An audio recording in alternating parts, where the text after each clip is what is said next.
Go. Mike is working.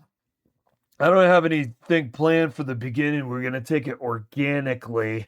We're going to go down some rabbit hole, which we don't know yet. Like we're passing through the trees. We look at that. What's that by the tree? Oh, it's a hole. Let's go down there and go into Wonderland. What Wonderland will it be? I have no idea. I'm going to do this completely organically.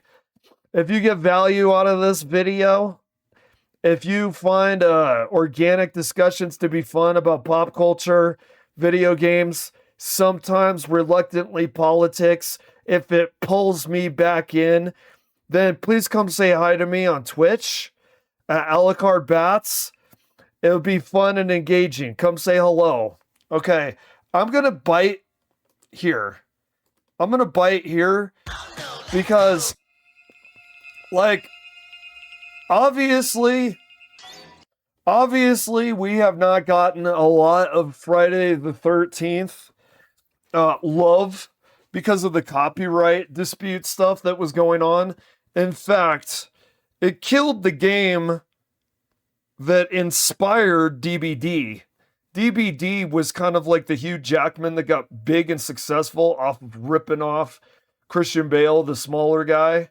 Friday the 13th asymmetrical horror game kind of created the asymmetrical horror game thing, especially involving licenses. Got ripped off by DBD and DBD got way bigger. But unfortunately, Friday the 13th, the live service game couldn't continue with updates, which inevitably killed the game because of copyright stuff. We haven't really got a good Friday the 13th movie either in God knows how long. Now, it was Friday the 13th, Jason in Space, which it should have been called, by the way. It should have been Friday the 13th, Part 10, Jason in Space. That's what they should have called it. But instead, they called it Jason X. And anytime you don't denote the number for a horror sequel, you kill yourself, and it's amazing how many horror directors were not given the memo that if you are going to make a horror franchise thing, you have to denote the number or you will fail. Look at Dead Reckoning, which should have been something of the Living Dead. It should have been Twilight of the Living Dead. Why wasn't Dead Reckoning Twilight of the Living Dead? Instead, Dead Reckoning, people will be confused that you're part of the franchise. They want to see part 6. They want to see part 4. They want to see part 5. They shouldn't have called it X. Yes, I understand Roman numerals is 10. They should have called it 10 with the subtitle Jason. Well, did Jason Takes Manhattan, right? Jason Takes Space. Honestly, dude, that's what it should have been called. So I know that's a guilty pleasure, though. Jason X is a guilty pleasure. It does have some laughs, dude. Like the cryo freeze face being smashed in the wall, the self-parody about women in sleeping bags being slammed against trees. The self-parody was funny.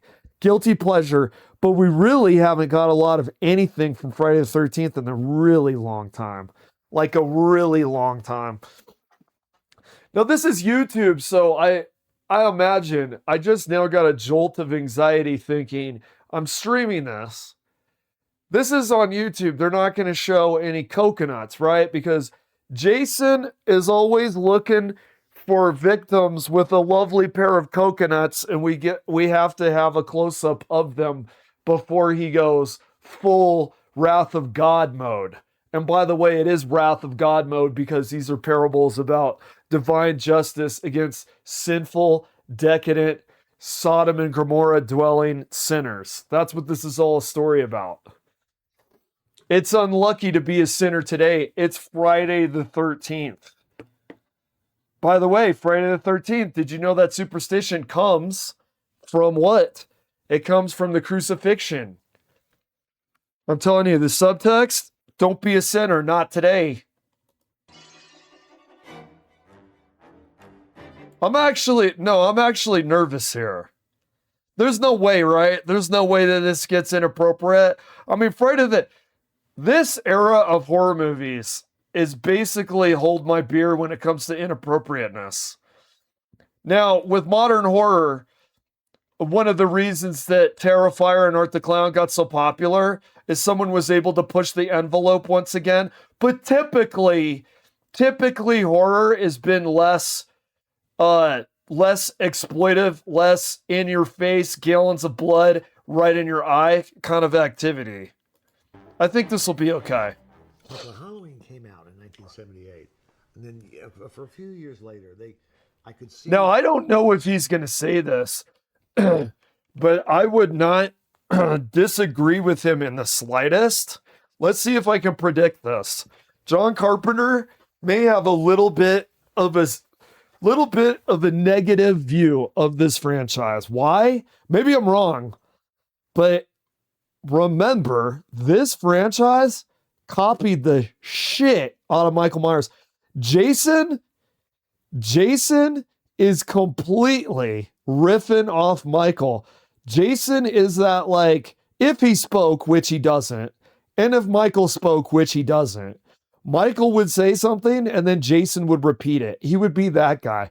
He is honestly the beta to Michael Myers alpha. Honestly. Like, he is a complete copy and paste. And what's funny, like the original, wait, I'm wrong about, no. He might be more, let me predict. He might be more favorable to this one because they really didn't start ripping off Michael until later. They really didn't rip off Michael until no one knew who Jason was until he wore the mask. It's really when he wore the hockey mask. Yo, what's up, Shazam? I'm playing it organically. I'm playing it, see what I can do. I'm letting the algorithm dictate my course. But I mean, I would love to hear what directors say about the original Friday the 13th. I'm interested in what Quentin says. He's the improbability machine with takes. Some of his takes are you can learn from them. They're actually edifying. Some of his takes are Black Hawk Down is the best movie in the first quarter of the century. Like jaw-droppingly stupefying dumb takes. Like, he really oscillates from interesting to really dumb. That they were making low-budget horror movies. The Friday the 13th was one, which was a date. Hey, you better not do any of the inappropriates, man. I'm streaming here. I shouldn't. Listen, I'm being OCD. There's no way that it's going to be inappropriate. It's YouTube. This guy's got 104K subscribers. I really like the James Whale bake sale, by the way. He's got some go to this guy's channel if you love interviews with creative, artistic directors or what have you, because he always has really good snippets. I don't think this is going to be inappropriate. But dude, my OCD is taking control. And I have to leave. I can't do it. I could watch this if I was in the living room or on my phone in the bedroom. I can't do it streaming. I'm too conscious of what I'm streaming to. I mean, you saw the woman in her panties and her t-shirt walking slowly towards the door. So I'm scared for other reason than her life, because I understand, unlike conservatives, that it's a fictional character. I'm scared for streams. I'm scared for flags. It's flag with a Jason mask. You know what I mean? It's suddenly the Jason mask AI comes out at you and demonetizes you. You know what I mean? Demonetization Voorhees. Oh, these are so great, dude. These are the greatest hindsight biases here.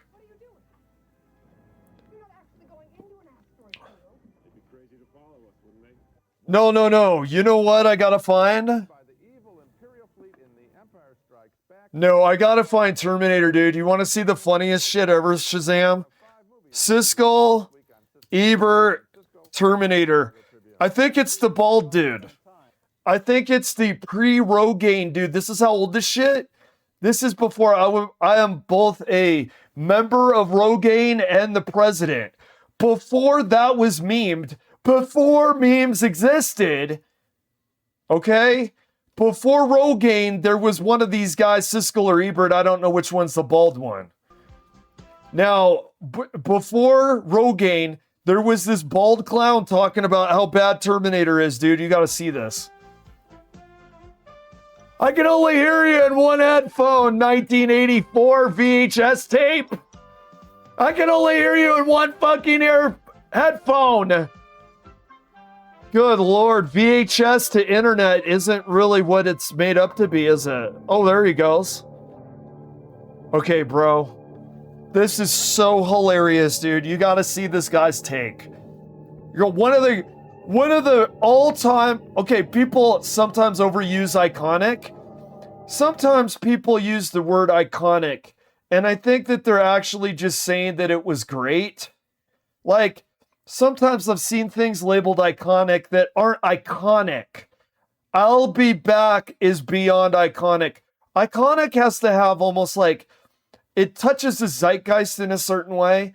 Everybody has to look and see it for a second, ingest what it is, and then even people that aren't fans will be able to draw on what it was in order to experience it. Iconic is overused, but in this case, this is one of the most iconic scenes ever created. The I'll Be Back. Dude, wait till you see his take, dude. By the way, man, James Cameron, underrated as far as a... He's not underrated as far as a popcorn Friday night at the movies director. He's underrated as far as an artist goes. Look at this. You see that? What does she have on her forehead? What does she have on her forehead? She has a red dot. Oh, well, it's a laser scope to kill her. This is not a coincidence. We know red dot on the forehead. That is subliminal for divinity. The dot on the forehead from like Hindu religion. This is a dot of divinity. She's the mother of the future salvation. I'm not kidding here. James Cameron is a lot more artistic than you think he is. He is more of an artist than you think he is. You're looking at divinity. You're looking at the mother of the future of the salvation of mankind from John Connor, whose initials are JC. And here is the mother with the red dot on her forehead. He is a much bigger, better, seminal artist than he gets credit for. Or he used to be. He kind of sucks dick these days.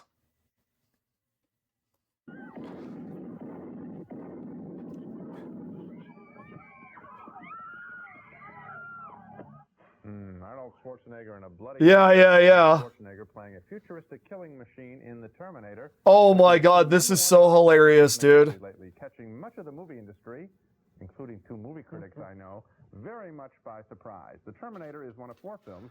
Oh my god, dude, wait for it.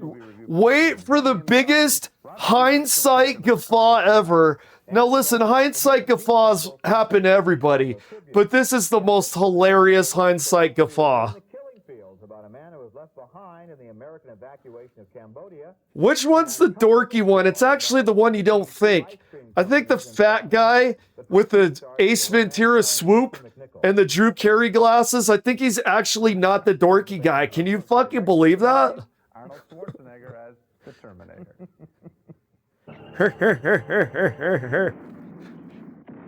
Yeah, buddy. Oh, yeah, man. Come with me if you want to live, bitch. A violent action movie starring Arnold Schwarzenegger as an avenging killer from 40 years in the future. He is half man and half machine. His skeleton... He's more machine than man now. And that doesn't leave a whole lot of room for his personality. His mission is to kill a young woman from today before she What? becomes the mother of the future. And in this scene, It doesn't leave a lot of there's tons of personality in Arnold's portrayal. Fucking like gigatons of personality.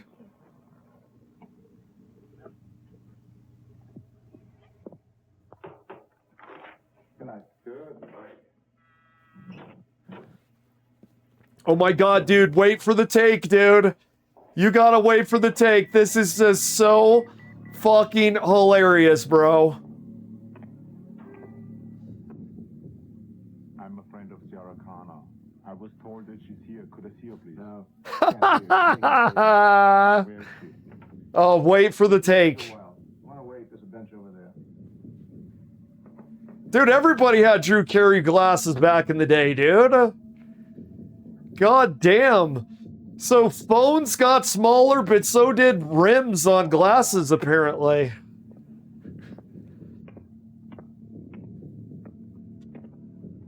Hell yeah, dude. All right, dude, here we go. Oh my god, here we go. Now wait for the take. You know, it's too bad that guy didn't forget his pen, because if he got up and left, it might have saved his life. It's too bad he wasn't the lyrics for Rosetta Stone. Deep cut, excuse me. Okay, dude, this... Okay, give me the take. Give me the take! Never made where someone drives a truck through a plate glass window. We'll leave that in abeyance because I think I'm going to give thumbs up back. I know I'm going to give thumbs up to this picture, believe it or not. Oh my god, dude, I love this, dude. I love that he's going realistic. Well, you see, a plate glass window, their circumference of the ratio is a certain variable where a car moving at the speed of y plus z would never be able to get through a plate glass window. Oh my god, dude. Dirty Harry and the Road Warrior meet the killer from Halloween. The Terminator is not... Whoa! That's actually astute. That is astute. The whole movie, which is kind of a cross between Dirty Harry and the Road Warrior meet the killer from Halloween. Yeah, actually. What, yeah. The guns, Dirty Harry, Mad Max, or, okay, yeah. The guns, Dirty Harry, Mad Max, the leather jacket, and then the almost silent, in this case, killer. Because it is kind of a slasher movie. It really is a mashup of post-apocalyptic, Dirty Harry style action with a slasher killer. That was astute, sir. Stop action and violence, except when it does stop now and then to tell the story of another visitor from the future, a man who has been sent back in time to kill the Terminator. And this man falls in love with a young woman who's going to be the mother of the future, and their story is told in strong, simple terms that are surprisingly romantic and effective. In fact, this is a surprising movie. It's violent, it's bloody, it's sadistic, but it is also well acted and directed. It is R-rated. Don't go unless you like strong action pictures, but I must say, I did like it. Yeah, I was rooting for it. I mean, I thought, everyone's talking about Oh my god, here it a goes. little bit late, and This has got to be it. I don't know why. Other than to say that the action seemed to be pretty much routine. There was a lot of the futuristic stuff on the planet where this guy's come from. I don't really routine. That toy making. The love story that you talk about actually is kind of nice, and I think that within that little love story is actually a potential for a full-scale film. If it had been about that, I would have enjoyed it a lot more. Well, the whole paradox, which I won't give away, but the whole paradox of who that guy is. What a wussy, dude. What, you want? Well, then watch The Time Traveler, dick. Kind of sweet, and it takes the whole idea of time travel and makes it into kind of a bittersweet sort of thing. Yeah. Plus, If you wanted only The Time Traveler's wife. I don't want to watch The Time Traveler's wife. As an action picture, I want to watch a killer robot and a time traveling romance simultaneously, man. What? Wait a minute. Does he talk about it later? I know that I saw him talk about the scene. I'll be back scene.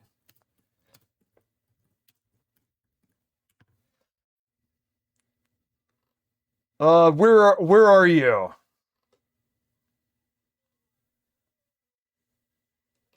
I'll be back. Blooper.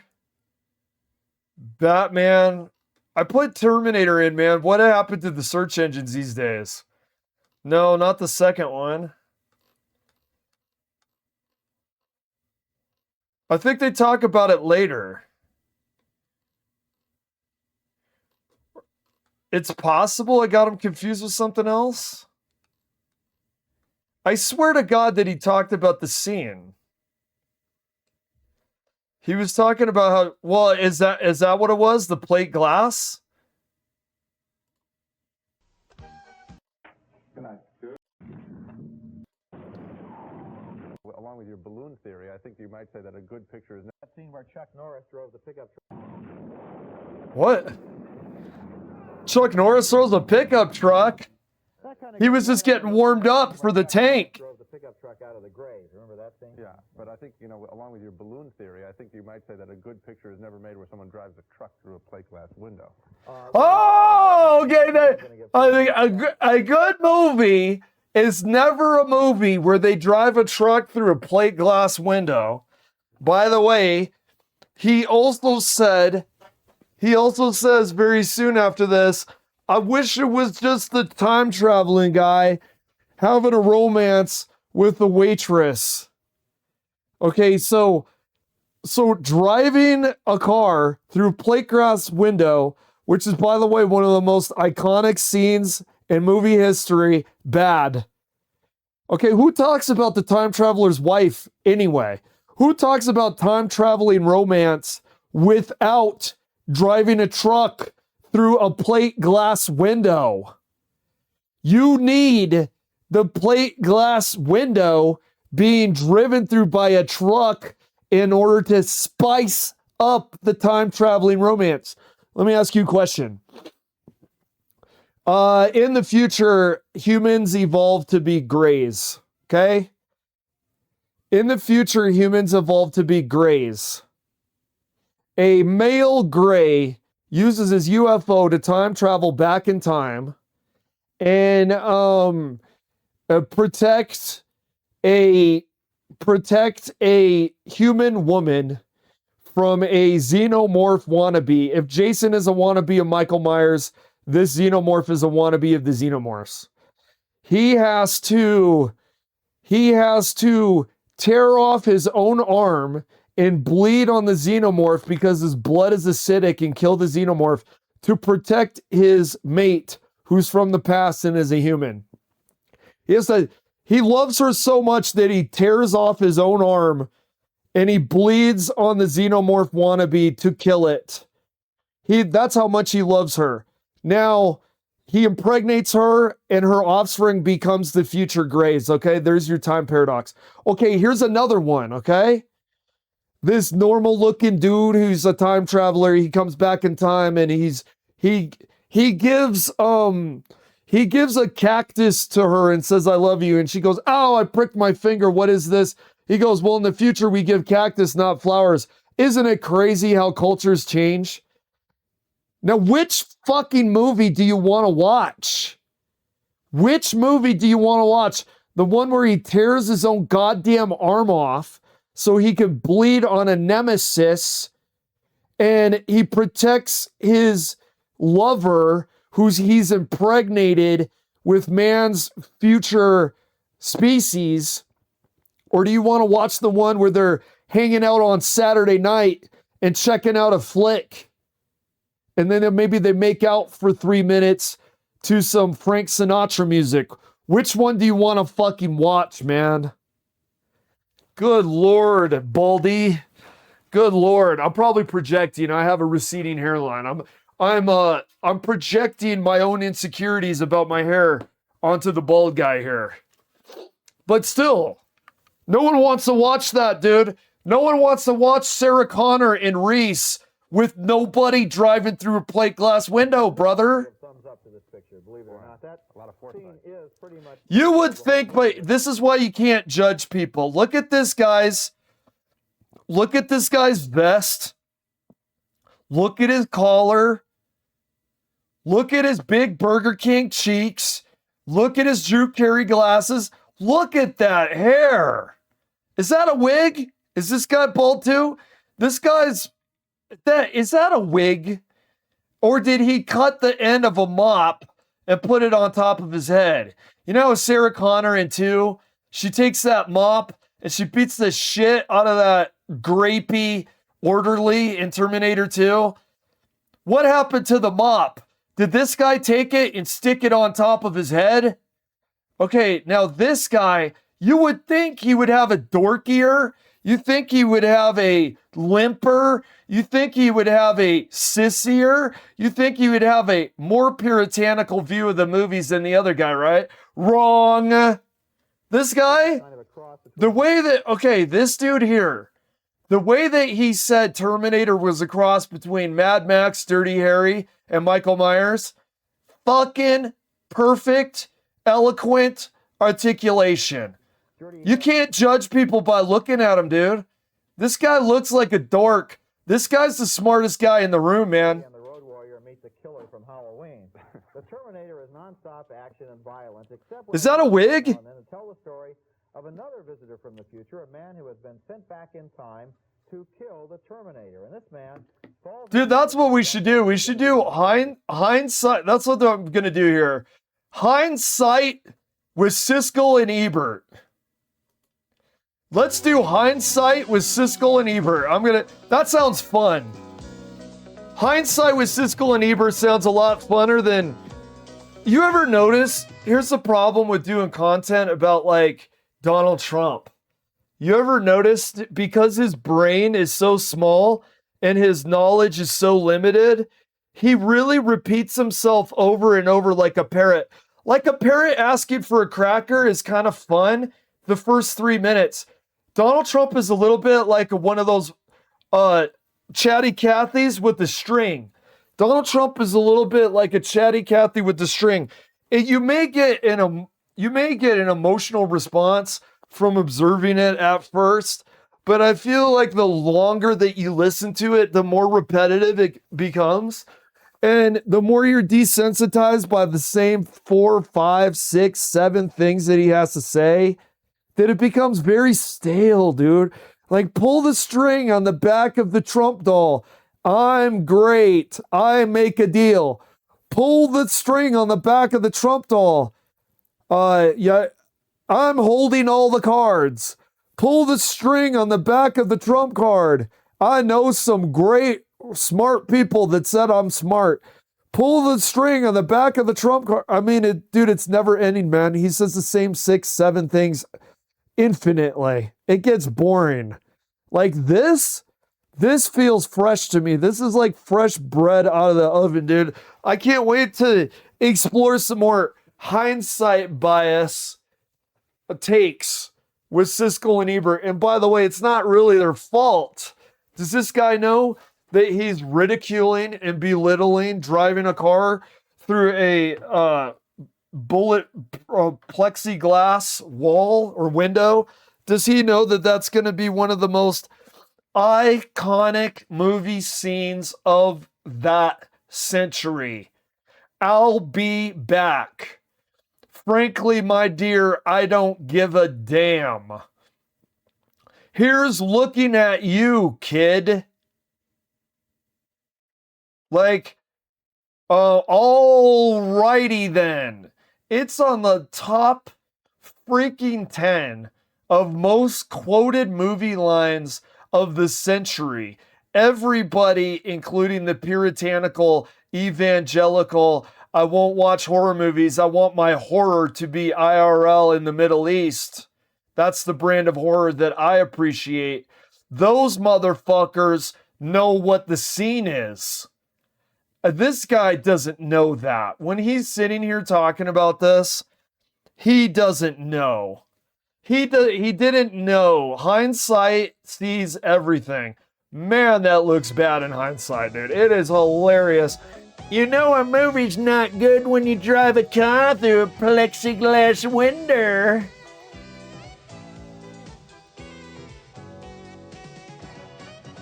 Oh my God, the saxophone, brother. Where's Bill Clinton?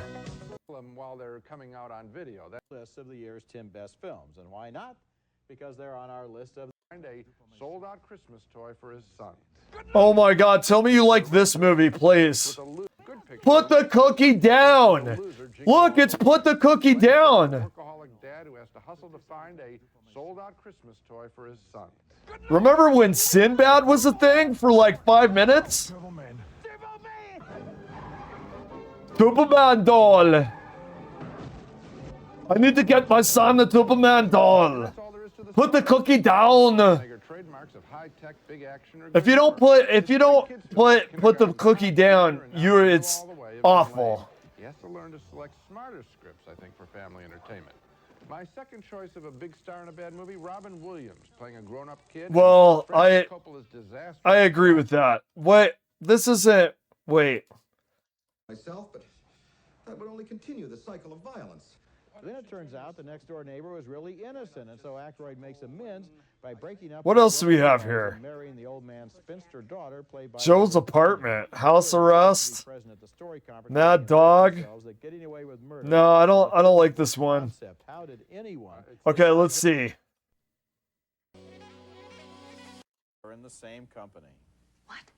Well, Bill Cosby, dude, please glaze Bill Cosby. If we're going for hindsight, dude, please. And that's sure what he had to do with loose can. Previous film, Leonard Part 6. Please glaze Bill Cosby. I'm waiting, dude. Glaze Bill Cosby for me, please. I'm waiting for the Bill Cosby glaze. Oh, shit, it says... And nothing right in the movies. His previous film, Leonard Part 6, is one of the worst movies of all time. Yeah. You know what's funny? I can tell you about Joe Rogan's bald hair. It's actually kind of fascinating because, well, I don't know if it's fascinating compared to like quantum mechanics or anything, but as far as his bald hair goes, he was very insecure about it for a long time that he was balding. So he got hair plugs. This is right around the time when he's doing the sitcom, right? Because he got a... What was that sitcom he was in? So he was in a sitcom. He was very insecure about his hair because he was in Hollywood. And then he just said, F it, dude. You got to cue ball that shit. I think that's the way to go.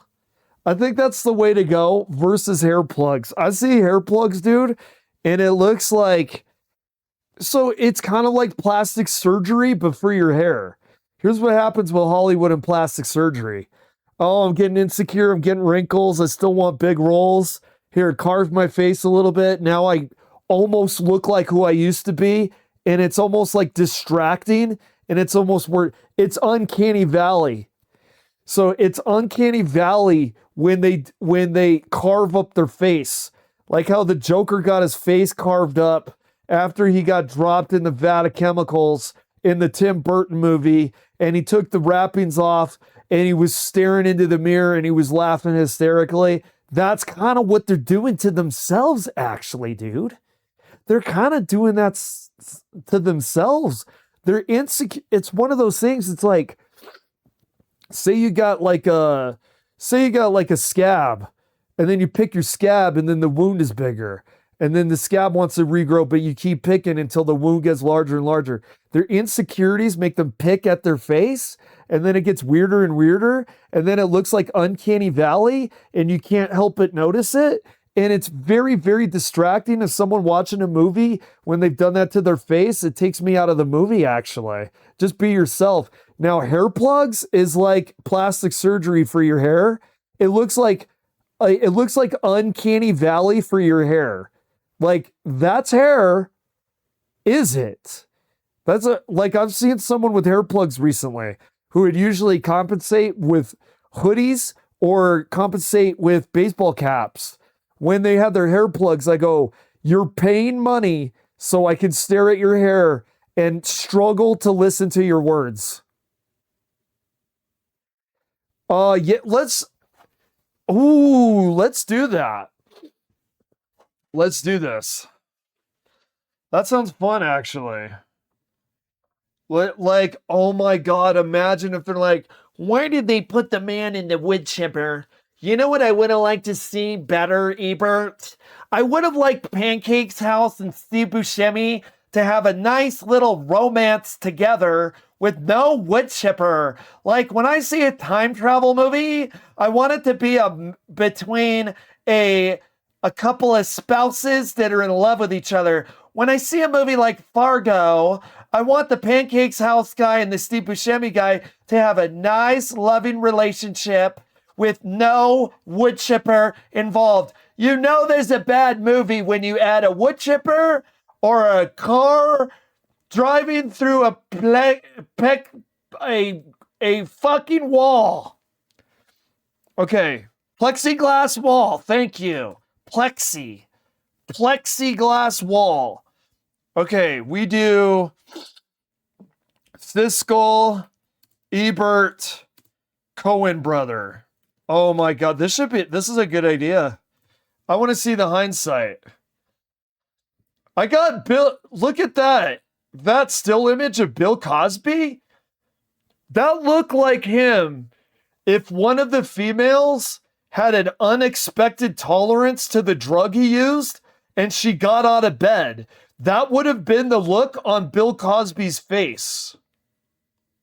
My cousin Vinny. Oh, Big Lebowski. Remember, this movie didn't get big until years after. With Paul Newman, Gene Hackman, and Susan Sarandon. I don't know if I could get, you know what movie that no, I bet you they super glazed a movie that we forget exists. And it would be hard for me to predict what movie that is because I forgot it existed. One doesn't simply reference a movie that I forgot existed. Received this ransom note this morning. This is a bummer, man. I bet you one of them doesn't get this movie. Which one do you think it is? I think it's the bald guy. He doesn't get cars driving through that fucking word, that P word, dude. Plexi. Why is my brain speed bumping over Plexi like Terminator drove over a speed bump in the driveway, the parking lot, in order to drive through the plexiglass wall? Plexiglass window. Mike, what is the major malfunction with plexiglass window? Maybe it's because people don't say it anymore. Oh man, I can't wait to see this. Just papers, you know. You better have your papers. It's 2026. And Ice thinks with that long ass beard of yours that maybe you're looking a little Arab. And what do you do, sir?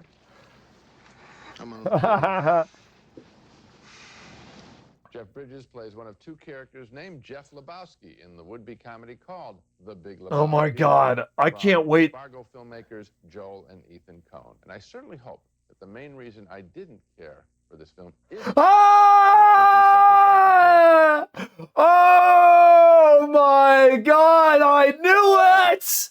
I knew he wouldn't care for this film if he doesn't get what would become one of the most iconic movie moments in cinematic history. There's no fucking way, brother, that he's gonna get Big Lebowski. He doesn't get it. ...to their great film, Fargo. Because most every film I'm going to see this year or next year isn't going to measure up to that picture. I just think that the humor in The Big Lebowski is uninspired. Jeff Bridges... Oh my God. Dude, thank you so much, Shazam. Thank you so much for saying the Coen brothers for Siskel and Ebert. I didn't realize what absolute god tier diamonds were waiting for us. We're talking about uncut gems, like the beginning of Uncut Gems. Look at take a look at this. It's the Big Lebowski on Siskel and Ebert. Oh my God. Oh my God, this is gonna be so fucking good, bro. Character named Jeff Lebowski, a laid-back 80s dude in surfer shorts. A laid-back 80s dude. This guy's... What the fuck? What are you talking about? 80s dude. He's 60s, man. Man. Like, that's just your opinion. Man. Credence tapes. It's not Huey Lewis in the news. It's Credence tapes. Credence equals 60s. Huey Lewis and the news is 80s. He didn't say, hey man, any luck recovering my Huey Lewis and the news cassette tapes? He said, Credence, man. He's smoking the weed, man. Weed equals 60s. Credence equals 60s. Man, Huey Lewis and the news equals 80s. Cocaine equals 80s. Man, you're in the 90s? You're closer to these 2 decades than I am, and somehow you can't differentiate 60s from fucking 80s? Having a cheap ass rug tie the room together is the most 60s shit I've ever seen. That's not 80s, man. Played by David Huddleston. He's acting like he's in the 60s. He acts like he spent 6 months at a commune, passed around hippie chicks with dreadlock hair, got himself a nice case of gonorrhea, smoked buckets of weed, and then wandered out of the commune into this guy's room. This does not look... Does that look 80s to you? Where is the Magnum PI fucking Hawaiian shirt, bro? How do you mix up 80s with 60s? Mr. Lebowski. You're Mr. Lebowski. I'm the dude. So that's what you call me. How does he see 80s out of this? That's what I am. I'm the dude, okay, bro? Like, dude, listen to him talk. What made him think 80s? Yuppie. 80s are known for yuppies. Does this look like a goddamn yuppie to you? His dudeness or... Looks like a hippie to me. El Duderino, if you're not into the whole brevity thing. The dude becomes involved in a kidnapping for ransom scheme involving the other Lebowski, his wife, and boy, isn't kidnapping for ransom a tired plot these days? A more typically... Oh, it's a tired plot. The Big Lebowski is a cliche. Now, when you go to watch a movie on Netflix, when you go to watch a movie in a theater, you know tired plots when you see one. I recently on stream reacted to a horror movie. The horror movie was called something like Passenger.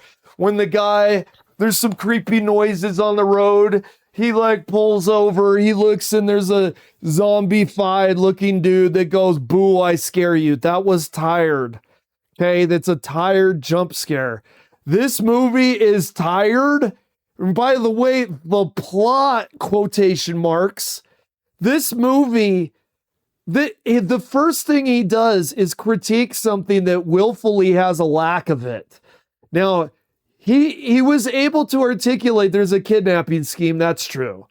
But this feels, as you watch it, this movie snubs its nose at a plot.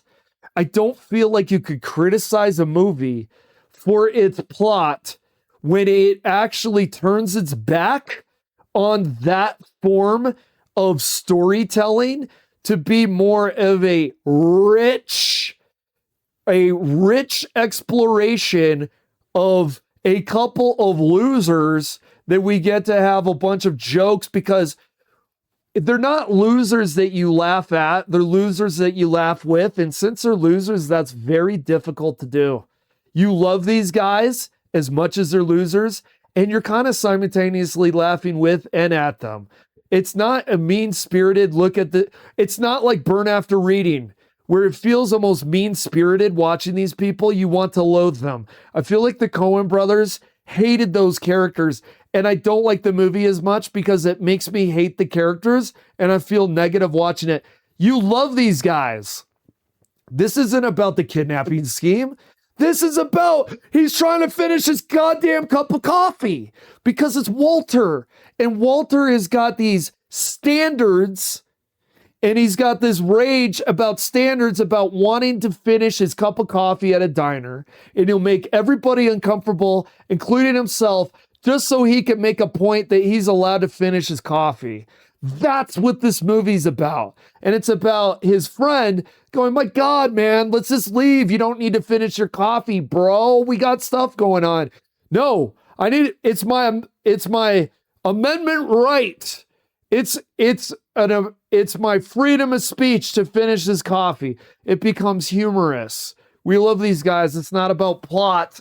It's about Walter's character. It's about the dude's character. Oh my God, dude.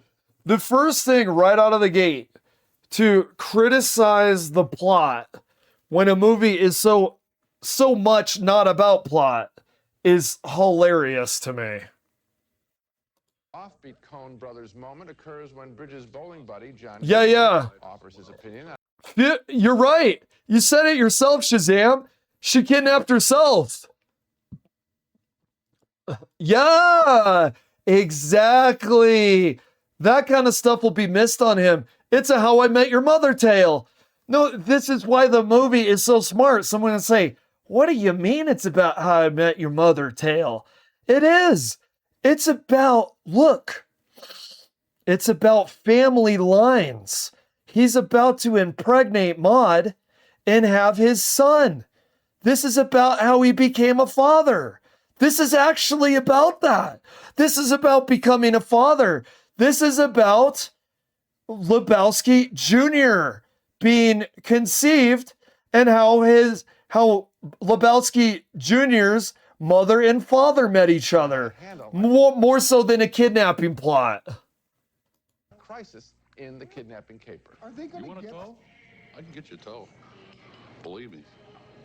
Oh, 1 o'clock with nail polish. Most quotable movie like ever. By 3 o'clock this afternoon with nail polish. Oh, I'm sorry. Why do I always say 1 o'clock? In the film, Julianne Moore as Mr. Lebowski's daughter, and here they reenact, I guess, what is a parody of the flying scene in Superman. See, here's the thing. Why did she choose Lebowski? Because her son will have the last name Lebowski. She's a female. She got snubbed for having the last name Lebowski. There's a reason she's a feminist. She's been overlooked by the inheritance because she's a female. She wants to give her son the last name Lebowski so he could carry on the family legacy. Do you understand? That's what this movie's about. Family legacy. That's why they pinpointed Jeffrey Lebowski. She targeted him. Did you know she's the mastermind of the entire fucking movie? I could prove it. The plot is not, a kidnapping scheme. The plot is so much deeper. It is so dense. You can explore through this movie and find more and more revelations that Siskel or Ebert, whoever this guy is, he doesn't see. Of course he doesn't see it. He can't see a quality movie if you drive a car through the plexiglass wall. I've done it. I said plexiglass wall. Window! It's a fucking window! Damn it! Now I've done It it. plays itself out in bowling alleys, and this is not cutting-edge humor with John Turturro approaching the pins. Oh my God, dude. How many times can you find this guy? I want to know this. Maybe we should do a challenge. We have 2 so far. How many times can you find this guy? He's not just ripping the movie, okay? He ripped it in a general sense while he was talking about the plot. Not just a general sense, like, I don't like the plot, it's tired that you have a kidnapping scheme. How many times can you find this guy specifically criticize a movie scene that became extremely iconic? No one fucks with the Jesus licking the bowling ball. Clean, dude. Remember when he's cleaning his balls? He's literally cleaning his pink balls rigorously, violently cleaning his balls. Who could forget it? It's one of the most iconic scenes ever, dude. The music, the Spanish Hotel California music, it is extremely, extremely iconic. In fact, it's so iconic that even though it shouldn't have been made, they made a movie about Jesus. They made a movie about Jesus that shouldn't be made. No one should make it. No one. I don't mind remakes. Sometimes reboots are okay. Sometimes prequels are okay. I like sequels, but nobody should make a Lebowski movie but the Coen brother movies, because it's just the right chef who knows just the right way to make the sauce. In fact, I don't know if they could cross the river twice. I don't think they could cross the same river twice. I don't think the Coen brothers should touch Big Lebowski. Now, that being said, why was it funded? Why did John Turturro want to make the Jesus movie? Why does it exist? Because the 40 seconds that this guy was in the movie was freaking iconic, dude. Dude is local and single. Oh, okay. Yeah. Yes. Yes. Yes, you're right, dude. And you know, as much as this movie is love Shazam, not a lot of people have connected that Maude is behind the entire plot line. Maude is the mastermind. She's never unveiled as the mastermind. She selected him to breed with, so her offspring has the last name of her family's last name. The movie wants you to believe that it's an error. This is why the movie is genius. The movie wants you to think it's cliche comedy of errors. Oh, we went to the wrong house. It's a Lebowski. They didn't go to the wrong house. They didn't go to the wrong house. They didn't go to the wrong house. They went to the right house because she got the foot in the door with the Lebowski male, who then she could use the situation in the context to have him impregnate her, so her son is Jeffrey Lebowski Jr. Like, legitimately Jeffrey Lebowski Jr. Like, dude, she is one of the most genius mastermind characters in all film, because no one actually realizes, Shazam, that she is the genius mastermind behind the plot line. Because they're so confident in their own material, and they treat their audiences with so much respect that they don't have to spell it out for anybody. The Coen brothers were confident that people like Shazam and Bats would encounter the movie, watch it several times, let it percolate in their mind, and have revelations like Maude is behind it all. They did that as a service for us as viewers. They did as a service of having a once in a century experience watching a movie where you realize the mastermind is the mastermind. It was never denoted, and you're one of the few people that realize it. That's a gift to the audience. They gave a gift to the audience in a way that not a lot of filmmakers make a gift to the audience. No one fucks with the Jesus, man. Wait, we gotta watch out with copyright music, dude, because it's so weird. I hate to... Bowling. Jeff Bridges was a much funnier film set in the world of bowling. Bowlers are. King do with that. Laugh at how tacky, serious bowlers are. Kingpin was a much funnier film set in the world of bowling.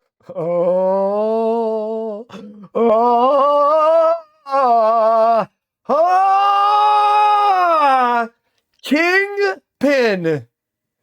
Kingpin with Bill Murray was a much funnier movie.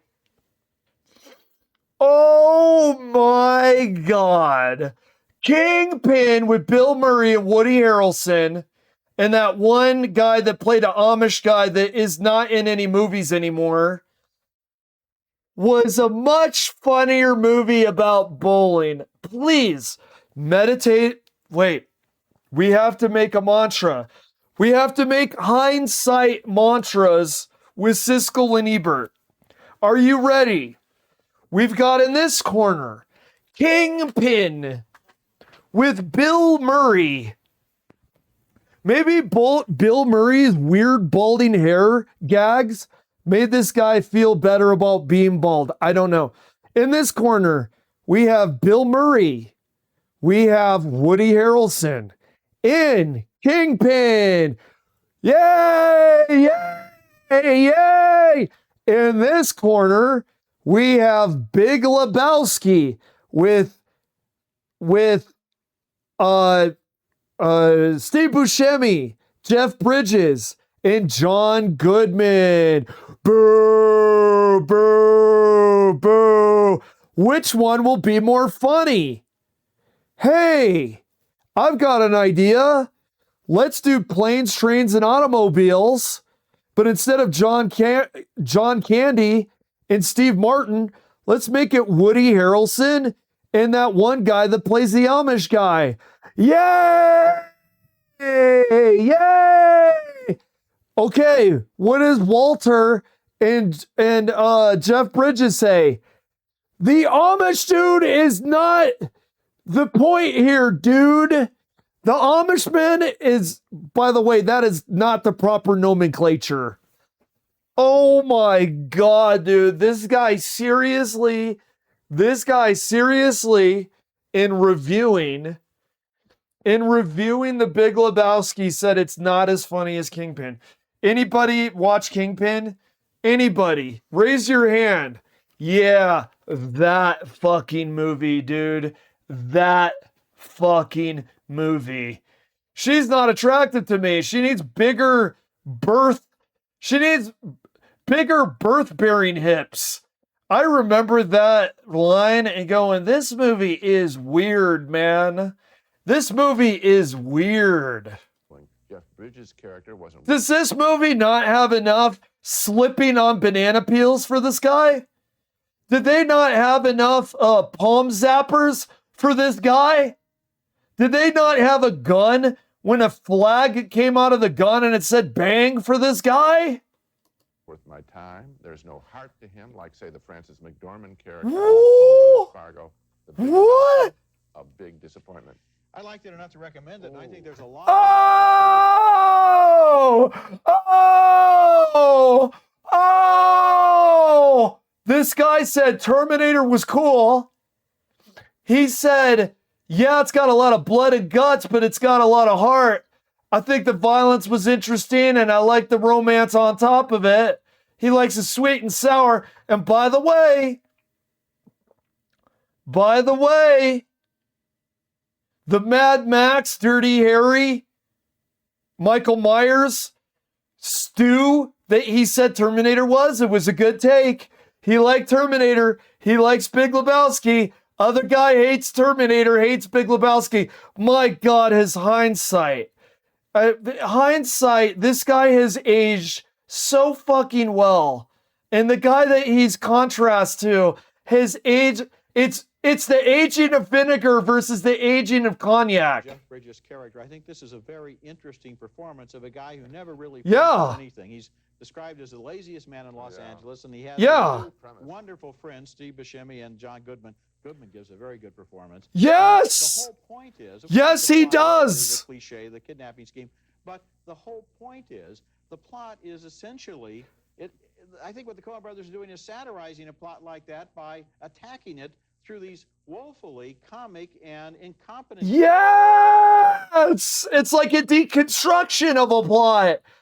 Dude, thank you. Dude, thank you. Thank you.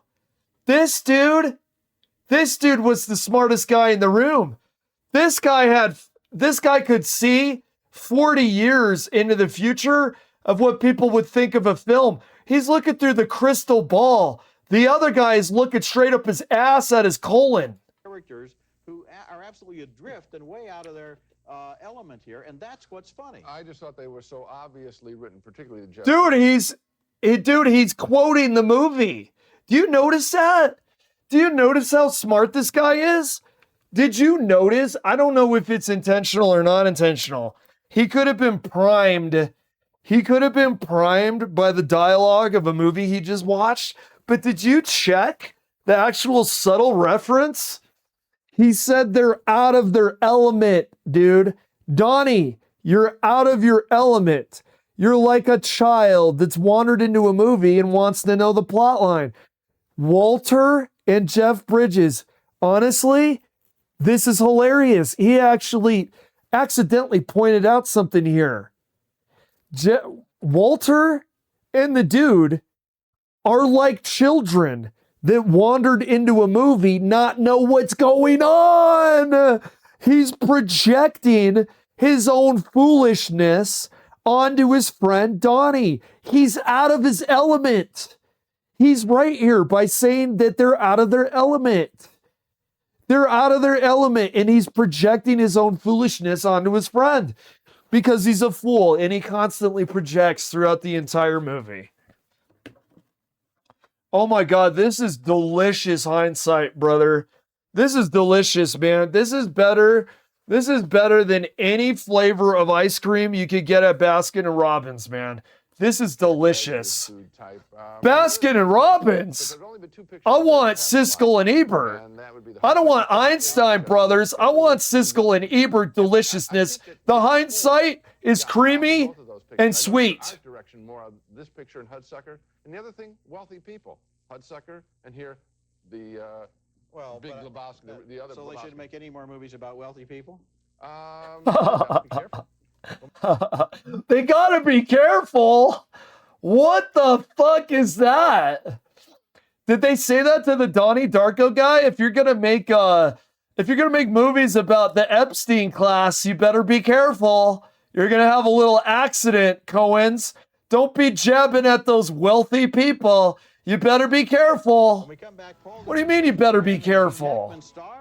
A wealthy assholes can't be depicted? What are you talking about? Dude, this guy, oh my God, this guy he probably looked like a jackass when this was filmed. I can actually see his face morphing into a donkey. Seriously, I'm having aphasia because I can smell the smell of donkey dung looking at the screen at this guy. He's morphing into a donkey like the Pinocchio kids turn into donkeys on Pinocchio, the Disney film. This guy, in 2026, he is a humanoid donkey hybrid. When this came out, he probably just looks like a snooty idiot. It was a much funnier film set in the world of bowling. Jeff Bridges' character wasn't. Oh my! Time. There's no heart to him, like say the Francis McDormand character in Fargo. The Big Lebowski. There's no heart to him, huh? Remember when he was talking to Walter, and he gave him a reluctant hug because he knows Walter during Donnie's funeral is a knucklehead. He's frustrated with him, but he loves his friend. Yeah, no heart. A big disappointment. Remember how, wait a second here, he's got no heart. Pay attention here. Pay attention for a second. Remember his extremely dorky landlord. Do you remember his extremely dorky landlord? And his extremely dorky landlord wants him to go watch him do his interpretive dance. And by the way, no one has ever liked interpretive dance. They didn't like it in the 90s. I don't think that you can find a TikToker being able to somehow make a career on interpretive dance. And this would be the fucking decade to do it. If you were ever going to be big for interpretive dance, it would be in the 20s. Because TikTok, it can make your belly button link collection pop off. Okay? The interpretive dance, the reason they chose interpretive dance is no one wants to go watch it. So the guy's dorky landlord, Jeffrey Lebowski's dorky landlord says, hey man, you want to go see my interpretive dance? Out of all the stuff going on over the actual guillotine over this guy's head, he takes the time out to go watch his landlord's interpretive dance routine. He has no heart. Boy, if I had a neighbor right now and I'm on jogging, okay, I'm jogging with weights. I need to jog because I'm in my 40s. And if I don't, I'll have heart palpitations. The anxiety causes the heart palpitations. The heart palpitations create more anxiety. The anxiety then creates more heart palpitations. I spend my entire day thinking I'm going to die. So if I don't want to do that, I need to work out. So I go run. And let's say a neighbor goes, hey, Alucard Bats, do you want to go see my interpretive dance? What the fuck do you think I'm going to say? Well, I might say sure and not show up like an asshole because I'm an asshole. The Jeffrey Lebowski, the dude, has plenty of heart. Who the fuck is gonna go watch their landlord's interpretive dance who doesn't have a heart? He's freaking Jesus, man. What do you mean he doesn't have a heart? He's the Jesus, not the Spanish guy bowling who said that he was going to take the gun and shove it up his ass and pull the trigger till it goes click, click, click. Oh my God, brother. Oh my God. This dude is so hilarious with the hindsight bias. The hindsight bias is goddamn hilarious with this guy. I liked it enough to recommend it, and I think there's a lot of heart to the Jeff Bridges character. I think this is a very interesting performance of a guy who never really finishes anything. He's described as... All right, here we go. We're an hour in. We may put some of that in the background. I'm going to do some Hearthstone. What do you call it when you're high playing cards? Hearthstone. Yep, I'll be here all week. I want to try something here.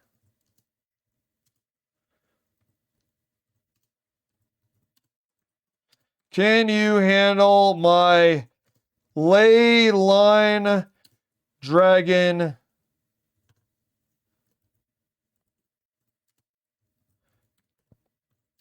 Step up to the dunk tank.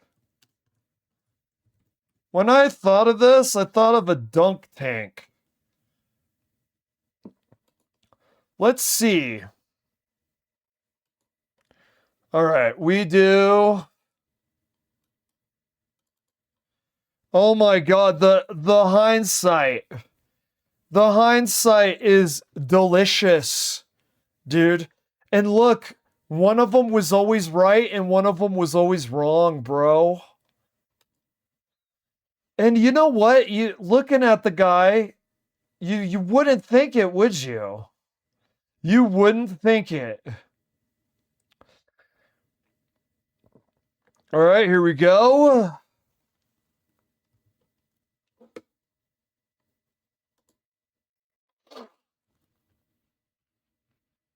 Okay. There was nothing is funnier than that is what happens when you fuck a stranger in the ass. Amen. Okay.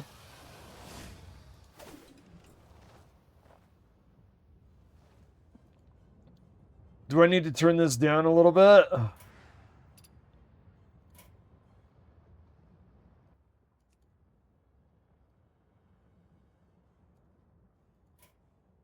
Okay. Wait, what did I want to switch out? Oh, I know what I wanted to switch out. All right, we'll go to mage. I want to get rid of this. I want to get rid of this.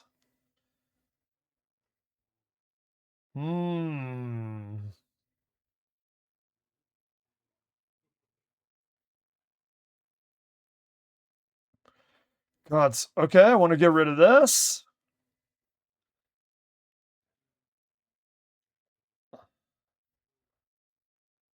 No, I don't want to get rid of that. If you have enough dragons, it's actually a 4 mana spell. Disguised as a 7. Okay, there we go. And then we go mage. Okay, we get the fireball.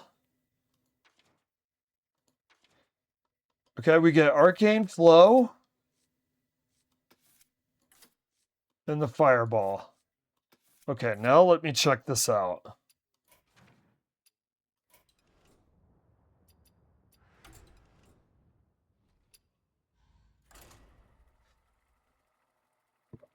I should probably start paying attention to my dailies.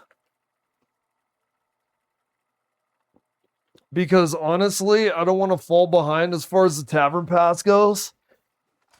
You spend $20 on a tavern pass, and you know, you kind of want the end result. Oh, dude, man, Big Lebowski, it truly, dude, the more you watch it over the years, it gives more and more. I wonder if it's got more to give. Because you know what I noticed? You always feel like you got everything. I don't think that you do. Here's what we do. I want ley lines only. They take so long. They take so long to get anything out of it. And we have cheap enough minions that I want to just do that.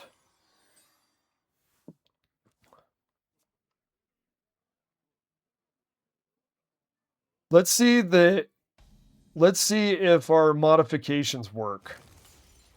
Very good. Okay. Okay, which one is this? Increase effects.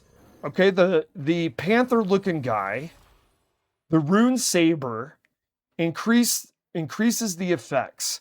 You get 3 minions with the ley line set. You get 3 minions. This one increases the effects. Okay. All right. We're on turn 2. Okay, this is actually good because if we could chip this guy down far enough and the match goes long enough, here's what I'm wanting. Here's what the strategy is. I want the fireballs and I want the arcane flows and I want the ley line spell damage when I start using it. After I use Calic, I want it to kill him. This is the strategy. We keep the board full with dragons. We use dragon synergies. We try to get Calic, hopefully. We're not going to force him out if we can't. We want to get Calic, hopefully, before we start using fireballs, arcane flow, and the ley lines. But once we do, we hope he's chipped enough that we could game over it. That's what we're doing here. We do this. Oh, we're not holding a dragon. I'm not used to seeing that. Well, you know, statistically, by doing arcane flow, and statistically by doing arcane flow in the fireball, we did have less likelihood of getting a dragon. Okay, here we go. Okay. We don't want too much of that, do we? I'm sorry. I don't want to interrupt this. We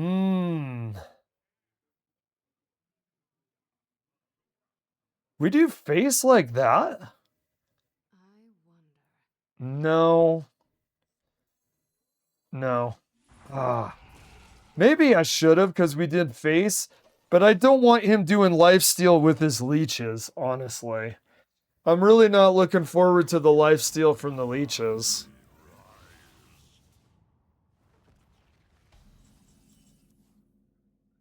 Very good. What? We're not holding... Dude, you take out... Shit. Fuck, dude. Fuck.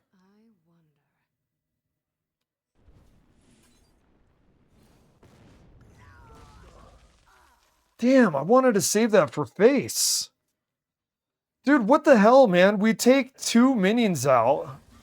No, some of them weren't even minions. This is like bad luck, I think. Some of this is bad luck in hand.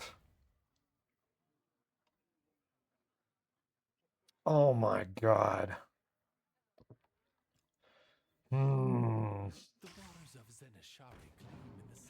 Shit. And see, we're not drawing any of the buffs from the minions, too. The leyline minions give us buffs. Oh my god. God, I wanted to save like the fireball too for what do we have? Oh, are you serious? And no other dragons? That's crazy. We're switching out for more dragons. Shit.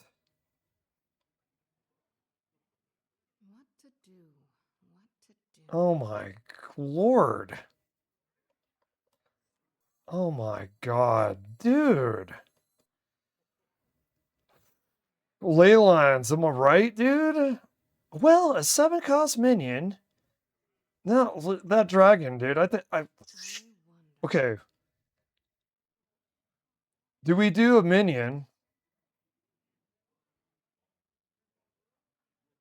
Yeah, we do a minion. Wait a minute. Did he eat his cards? Or does that effect not happen? Did it do it?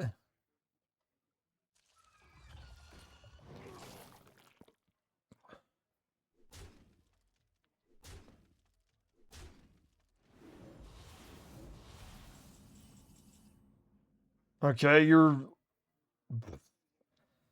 Oh my god.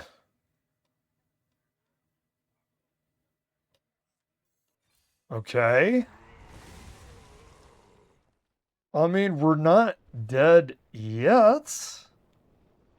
Question mark? I mean, we're not dead yet. Dude, I don't know if some of this is action rolls. The fact that I'm not getting any other dragons, I don't think I took out many dragons when I changed this deck. This is actually insane that we're not getting any of the dragon synergies. Should I go back and take out like the daydreaming pixies and put in more dragons? Should I put in more dragons? Now I only added 2 more spells, but I didn't even take out the dragons. Some of this is the actual luck of the draw. Some of this is luck of the draw, man.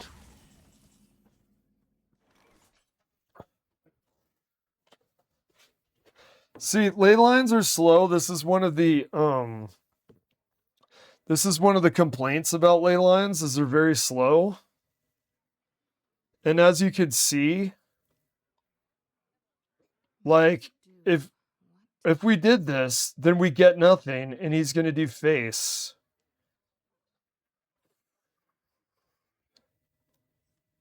I hate fucking doing this, brother. We're just like playing catch up. Like we're not, we could play this for a buff. We play this for a buff. Oh my god, look at that. Speaking of buffs. I wonder what card did that.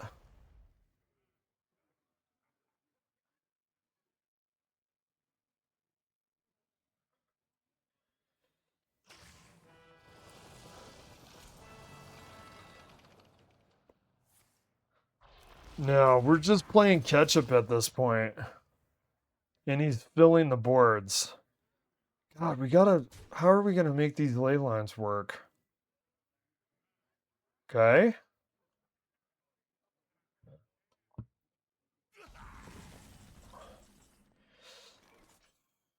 Okay, your ley lines cost 1 less. The magic flows through. Oh my god. It's just, it's too little too late, man. It's just too slow. It's just too freaking slow. We get the wolves out with taunt? I mean, we're not dead yet, I don't think. I think we have 1 health left. All he has to do is the most minor chip damage in all the galaxy. All he has to do is the most... Okay. And now they're dead. Boom. Okay. It just... Maybe we get a minion worth playing.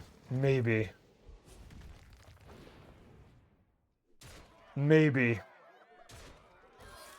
And maybe we're dead. You'll be dead.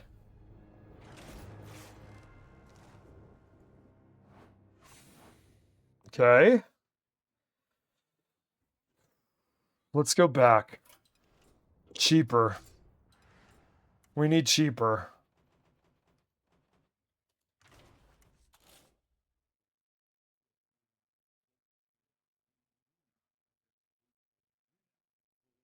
What do we get rid of?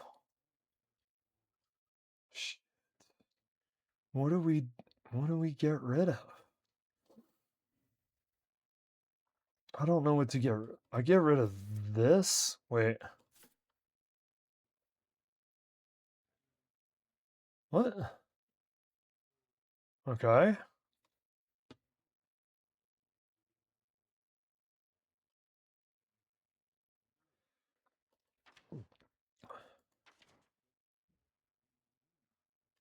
What is this?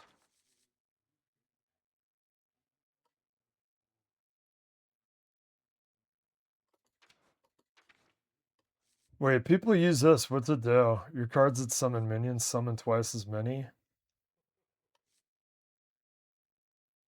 Wait, is this summon? Summon. Hey. Hey, dude. I don't mind if I do. Let's try that. It's not a dragon. I swear to God, though, dude, I think some of that had to do with weird RNG that I wasn't pulling dragons. From time to time, you'll see weird RNG. I had it one time where I had 2 treasure gills, 2 dragon scales, partridge in a pear tree, 2 shatter cards. That's 6. Okay? That's 1 in 5. If you draw a card, you got a 1 in 5 chance of pulling one of those. I went to under 10 cards and did not draw one when I was playing Paladin. I could not actually believe it. I got all the way, think about that for a minute. You got 30 cards, you got a 1 in 5 chance to draw a card. 1 in 5, 20 fucking times, dude. You gotta be fucking kidding me, dude. It was the weirdest luck ever. Okay, I gotta remember that, dude. This Khadgar, he might go hard. I don't want to use him right away. What do I do here? Shit. Here's the thing though, dude. I know that I know that I didn't do that well. But here's the thing. I don't want to get rid of those cards. There we go. That's perfect. I got lucky. Because now I don't want to play Khadgar right away though. Okay, we'll do this. It counts for twice, right? They don't cap off the value for the buff on your ley lines. They don't do that, do they?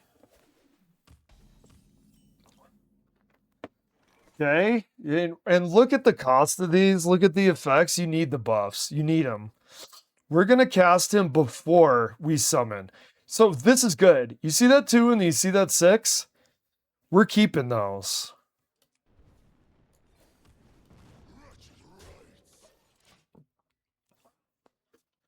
Okay. We could do this.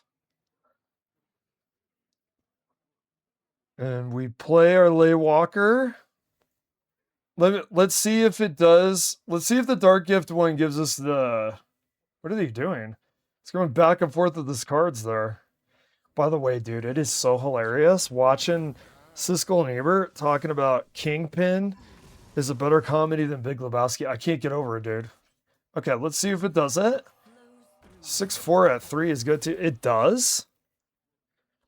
Okay, we want to hang on to this, and we want to hang on to this. We want to cast Khadgar, and we want to cast this simultaneously. I want more buffs.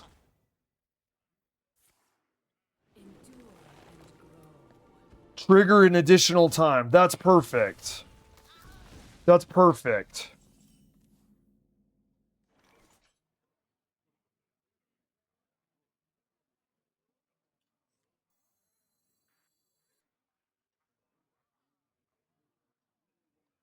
We'll do this. Yeah. We're hitting zeros now. Okay, that's perfect, dude. Because at 5, we get, oh, what a blessing this guy is. Khadgar and that. Shit. Do we want to do the other ley line first? By the way, I'm making the folly right now of never lower your eyes to an enemy. Oh, no, it's all good, Shazam. I just got your comment. It's all good. You know, after this, I'm so interested in the Lebowski stuff, I might do more of it because I found that really, really funny. I want you to think about that. Have you seen Kingpin, Shazam? In between the plates and the pans and the silverware, if you got a minute, type in on the chat if you've seen Kingpin. That's the one where Bill Murray is the nemesis. Woody Harrelson is the protagonist, and it's really funny, by the way. Notice how he said that Jeffrey Lebowski has no heart, but then he doesn't say that about Woody Harrelson in that POS movie. Okay. I'm getting a little nervous about this guy. We have 5. Do I want to do the ley line first? I think I do. I'm worried that he's going to catch up with face damage. But here's the thing. If I use Khadgar and I use crystallized ley line, do I get 4 6-cost minions? Am I reading that correctly? Let me see. That actually will go hard, bro. On turn 6? Let's see. Let's see if we get 6, because he said summon twice as many. And summon a random twice, so we get 4, right? We get 4? Okay, we do him. Okay, we should get 4. 1, 2, 3, 4. Oh my god, and they're good. And they're fucking... I like them. We do... that. We do that. Oh my god. The thing is, you know what the trouble is, and this is a humorous statement, but it's true. You're playing against somebody who's trying to win. So when you're trying to figure out the ley lines, remember, you're playing against real people with real brains. Yeah, it's corny.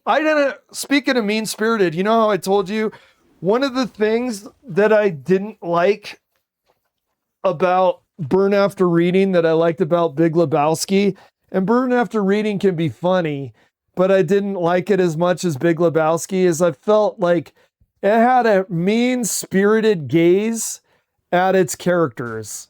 It felt mean-spirited to me. Whereas Big Lebowski felt like they're your friends.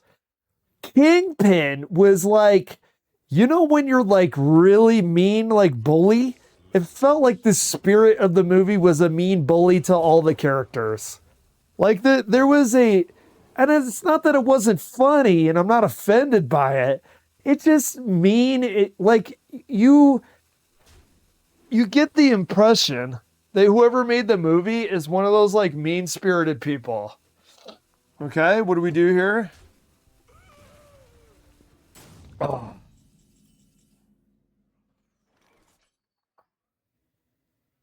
Okay. We trade. Oh my lord. Boom. Boom. Boom. He's still out there. Holy shit, they didn't get rid of that guy.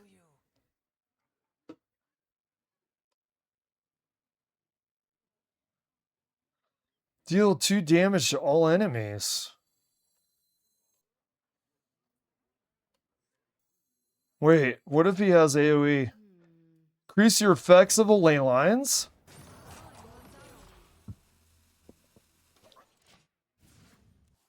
Oh my god, bro. Dude, ley lines are fun, man. Am I gonna say right now that they're good? I would like to. I would like to say that they're good. I don't know if I can. Are they fun? Absolutely. I'm finding them fun.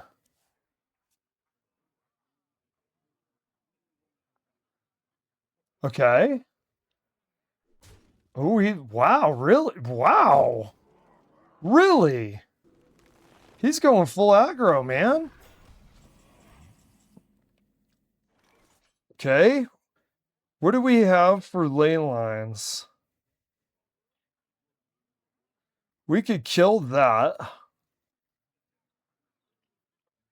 Wait, we could do...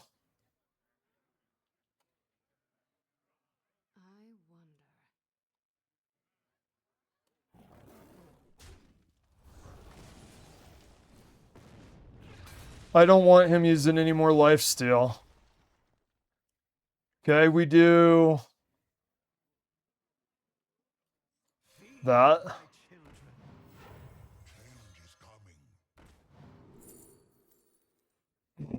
Deal 3 damage to a minion. Okay, we do...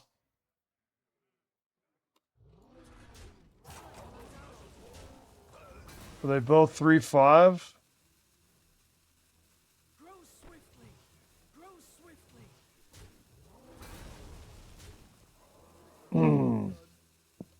Oh my lord. This is interesting, man. See, that's the thing. I actually find ley lines fun, and as long as you're okay with not winning every match that you play, like obviously it's not meta yet. I swear though, dude, you tinker enough with something, you could make something meta. I'm not gonna say that some cracked brain out there, some autist, some savant autist can't make this cracked. I don't think anybody can say that. Okay, he's trading.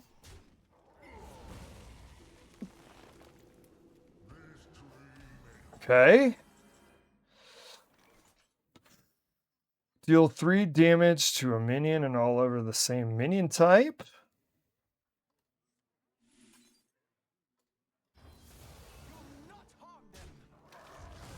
Okay. Now what do we do here? We're gonna do... Oh, we gotta do this. We gotta do this. Because now... Okay, and then we'll buff ley lines. 2 and a 3. Increase effects of your ley lines. Cost 1 less. We'll do this. I had to do the dragon because I want the... Okay, if he puts minions out on the board, which this guy seems to do a lot of. If he puts minions out on the board, we're going to have a fully actualized shatter card to deal face, which we really desperately need to start doing at this point. To start dealing face and to get rid of some of the threat on board. All right, so let's see what he does.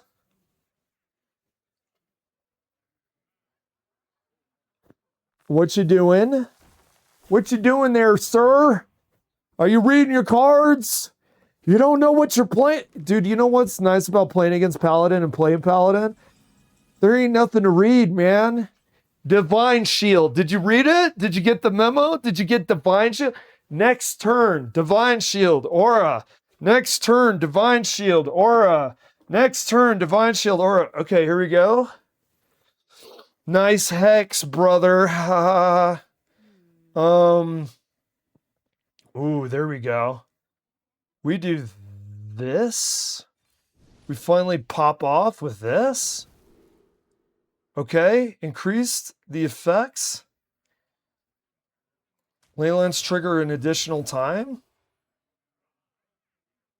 Okay, we do deal 5 damage.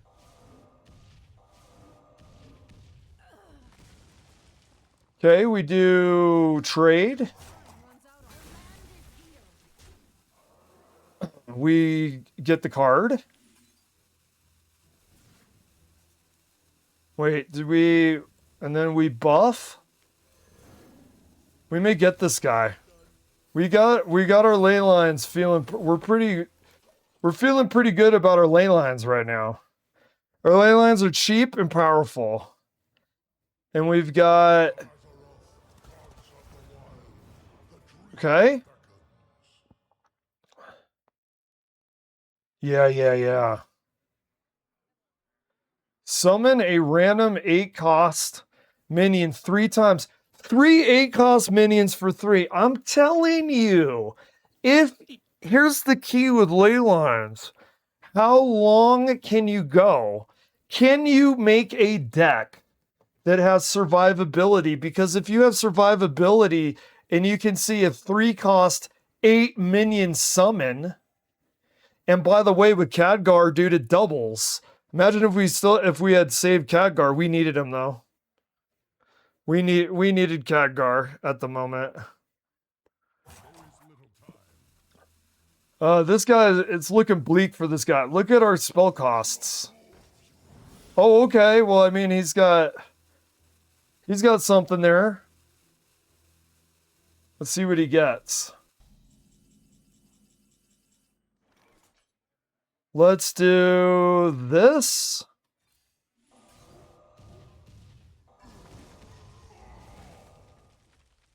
Let's do...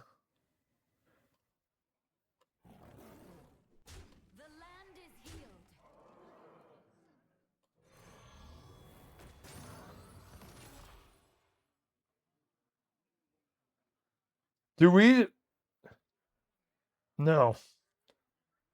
I'm not going to do it. Why? Because if this guy's got some answer, I don't want to overextend myself. I want to keep my fully actualized arcane flow, and I want to keep crystallized ley lines as an option.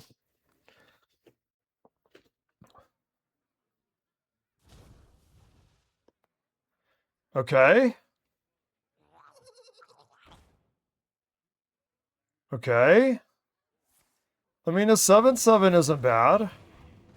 I don't know though, man. Look at the cost of this. Oh, he's got a taunt there.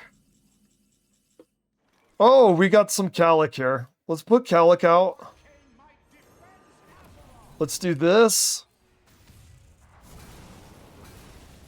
That hurt. That stung. Not gonna lie.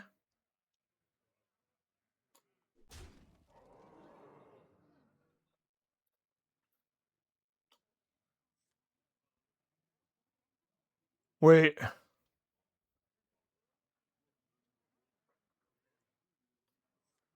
There you go, buddy. Have a nice flight. Okay, so what we saw there, he gave us enough time. Now, honestly, I understand this too.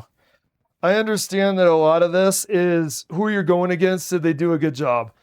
Was that guy the most amazing, cracked shaman player you ever did see or ever did saw? Actually, I must be blind because I didn't see anything but a mid shaman, honestly. Like he built boards. Well, I don't know. He built some boards. I don't know. Was that the ley line carrying, or was that guy bad? Let me think. I don't know. He made some crazy boards, but here's the thing. Khadgar with the ley line summoning, if you think about this for a minute, if you have summoned 3 8-cost minions, and if you have Khadgar, it summons 6 8-cost minions in one summon? Dude, if you could just make it work, if you could survive, if you could think of Sheltered Survivor, think of those goblins in that thing that looks like it's a tornado season. What do they call that? The storm shelter? Think of those guys. If you could be like those goblins and play Sheltered Survivor for only a small period of time, well, actually a very long time. What am I talking about? It takes forever for ley lines to get online, to say in a proverbial way. To get them online, it takes forever. But if you could shelter yourself with a deck to get them online, when you get them online, it is kind of a finisher. If you get all your ley lines in hand and you get the Archronomicon going and you have Khadgar and you're summoning 6 8-cost minions, dude, that's something, man. That is rough. That is rough for them to deal with, but that's what you got to do. You got to do the survivability. That round seemed good. Maybe we're on to the recipe here. Maybe that's the recipe. All right.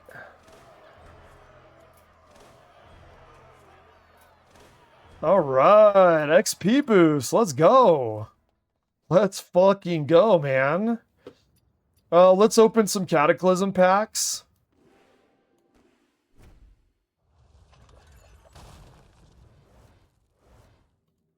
Okay. That's going to be dusted. What is this? Rogue Dragon. Return all enemy minions. I've had people do that to me. I didn't realize that was Cataclysm. Okay, we got stuff to dust.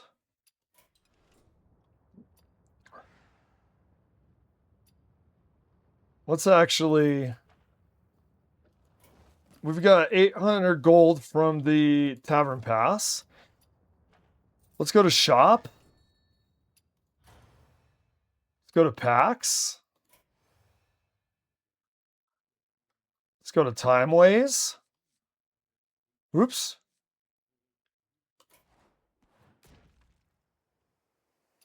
I'll do it later. I'll do it when it seems more fun and exciting. Now let's try that again. That seemed like a really strong combo there. And Khadgar, dude, forget about it, man. When you summon, you make it twice. Ley lines have summoning. Look, think about it. Ley lines have summoning. Where you increase the summoning, you could do 3. We all know basic multiplication. 2 and 3 is 6. You got an 8 cost 6 times on one fucking turn? And if you make it cheaper, it's like 4 mana? Come on. You telling me, don't tell me that there's not some kind of potential with ley lines, man. You just gotta survive long enough to use them. Man, if you use... Dude... You got 6 8-cost mother effers on the board. Potentially, by the way, we saw Rush twice in one summon set. One summon set, we had Rush twice. Come on, man. By the way, we get Arcane Flow. We get Arcane Flow at turn 4. And we don't use this guy right away. What we do with Khadgar is, because he's so cheap, you save Khadgar so you don't have him killed. Oh, this is going to be tough. It's a pally. Increase the effects of your ley lines. Yeah. Ooh, we got 2 of those. Okay, looking good.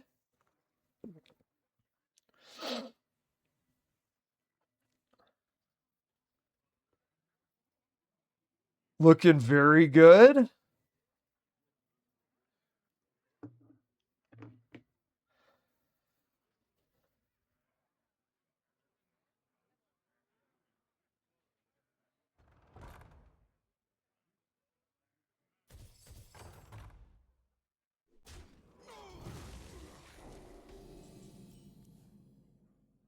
Okay, we do this again.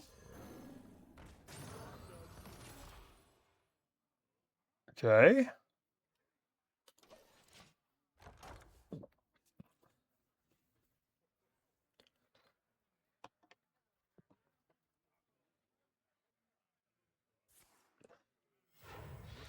Okay, so we got 2 of the Panthers.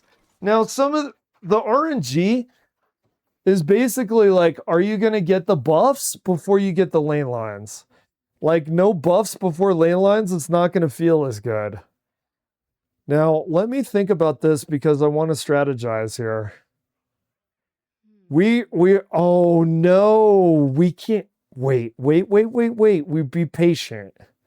Okay, we're going to be patient. I know what we're doing here. We're going to fireball his face. We're hanging on the Khadgar. You would think, well, you use Khadgar, you could get a hold of your arcane flow better. But here's the problem. You want to use Khadgar when you use the summon ley line. We do in the face. Boom. Do we trade? Do we trade? Do we trade? Okay. All right. And then we might do another 4 to the face or 6 to the face. I wish we had Calic for that, but I do like doing enough face damage with the spells. I'm trying to get as much face damage with the spells because I noticed one of the issues I've had. Let me see what we have here.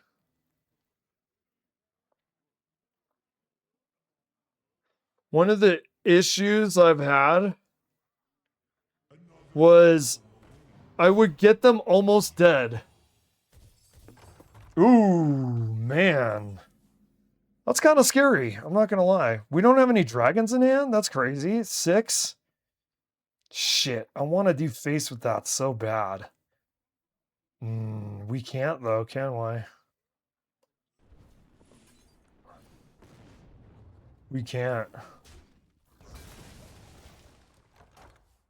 Oh, see? And here's where you're a victim of the draws. We're not getting leyline stuff. Summon a random.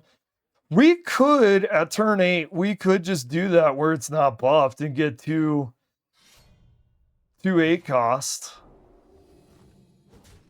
Okay. There it is. That's what I was looking for. Then we get a spell. Ay.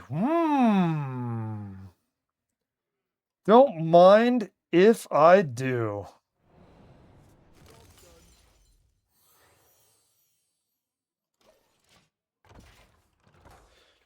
After we use Khadgar and after we use Crystallized Leyline, God, I want a buff on it though. I want a buff on that so bad before I use the ley line, because if you use it twice, you're multiplying. You're not just making it 2. If we can make that ley line twice before we use it in Khadgar, we can have 4 8 cost minions. We will get a lot more value. Oh man, he's building that paladin board. He's building it.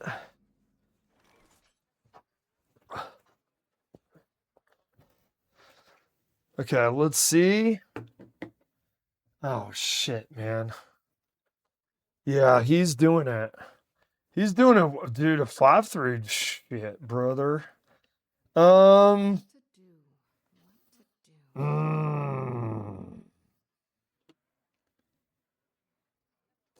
2 2. Well, you know something? I'm sorry to say it. We gotta do what we gotta do. And then we... Shit.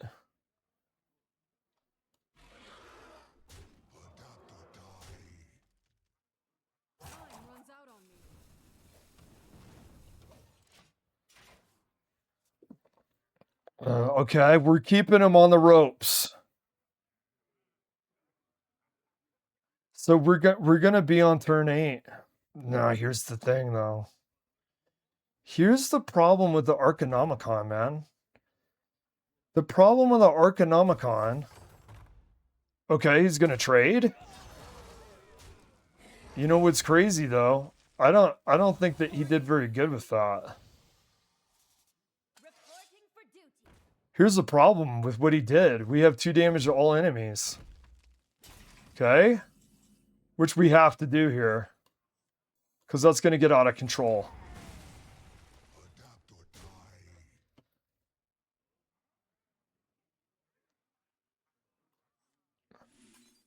Do we do that?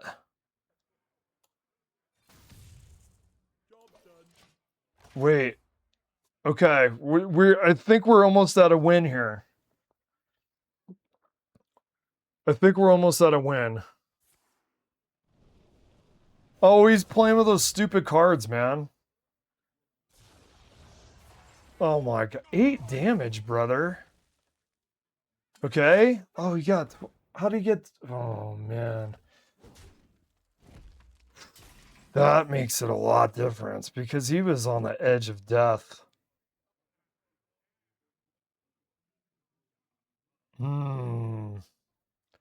I think if we do that, we have 2 left. Shit.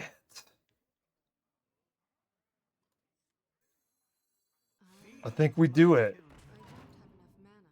Oh, shit.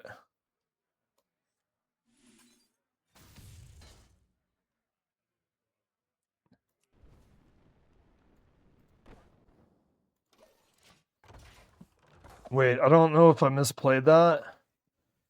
Oh, man. No, I think we're going to have to do that. And we hope we get taunt or something. We hope we get taunt. Okay. Oh, Lord. We were so close. He was playing with those Rambo cards. Okay. Does he finish us? That's the real question. Shit.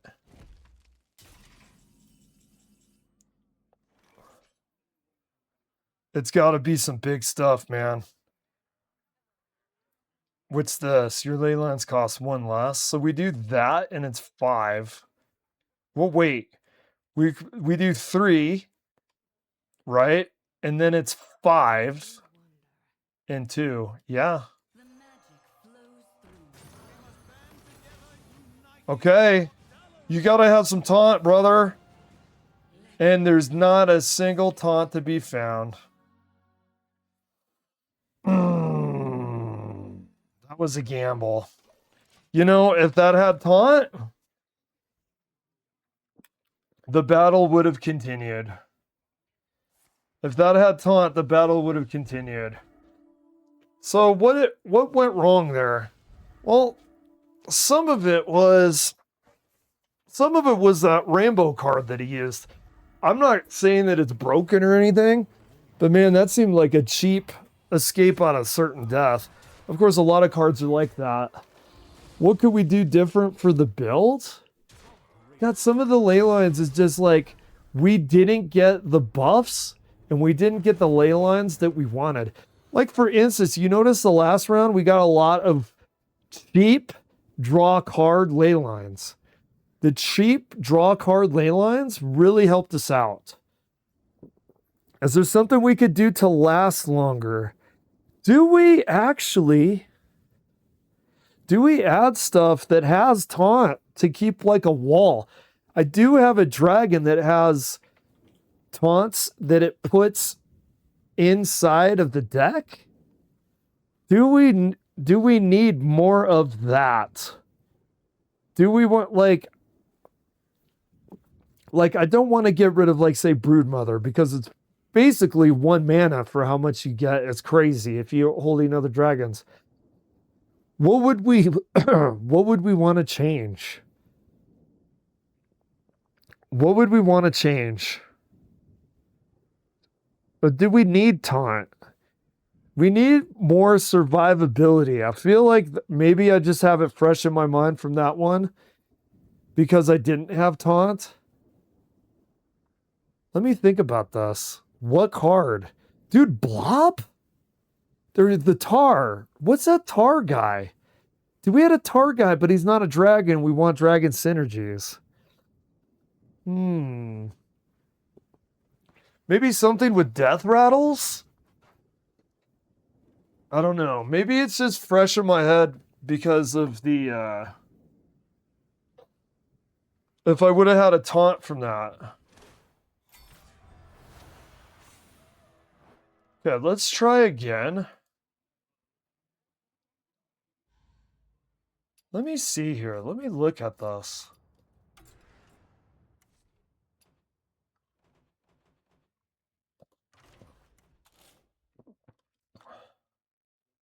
Want to keep? Definitely want to keep. Some of these are cheap too. I don't want to get rid of all my cheap stuff.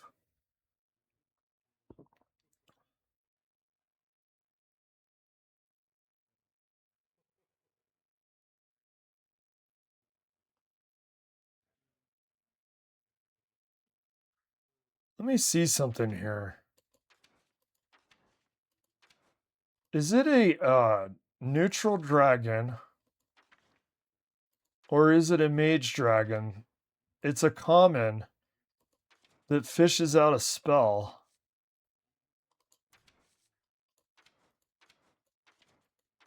Let me see if I can find that. Because would it give us the Arcanomicon? So that we could get on with that? Because the Arcanomicon will give us all the ley lines and give us a buff. There it is. Draw a spell that costs 5 or more.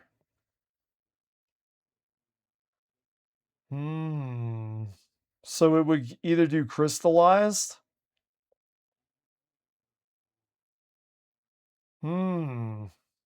Actually, if you made it cheaper, it wouldn't cost 5. It wouldn't cost 5 anymore if you use that twice. Let me go for a more. I don't want to get rid of that. Man, it's hard to. Yeah, I'm gonna actually, as much as I like Shadowed Informant, I'm gonna do Fey Trickster. Because we want to get the ley lines operational. This is a ley line deck. And what do we want? Do we want our Arcanomicon? Do we want a ley line so we could get value? Or do we want a random spell? No. The more I'm thinking about it, the more this is a right. As much as I like that Shadowed Informant, I like getting a free spell. He's nice and cheap. He's got dragon synergies. This has dragon synergies as well. But now we don't have to worry about the thing that was costing us, which is not having ley lines. Yeah.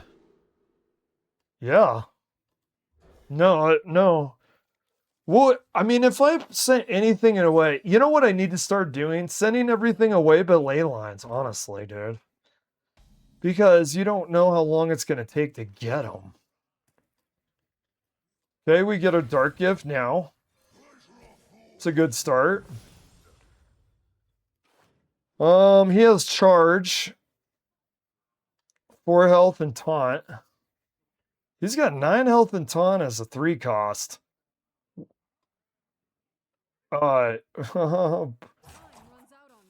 He already has Taunt, so we give him Poison. Yeah, give that guy Poison. Hell yeah. That's a good Dark Gift, by the way. Sometimes Dark Gifts are very RNG dependent. It's very hit or miss. Usually, though, out of the 3 that they give you to select, usually you'll find a winner among the 3.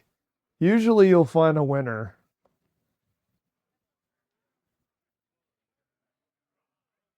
So this is kind of a funny turn. Oh yeah.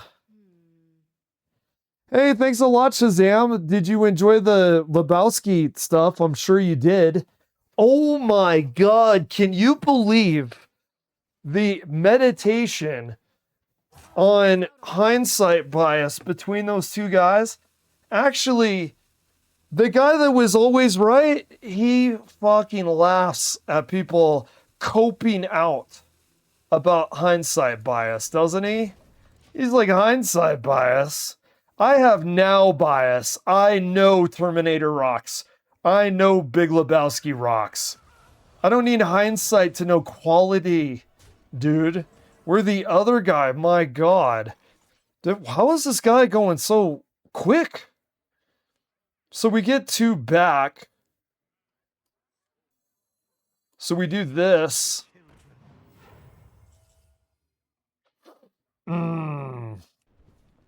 Oh my God. Is he going to go aggro? This is actually, this match up. This guy's going like hard, dude.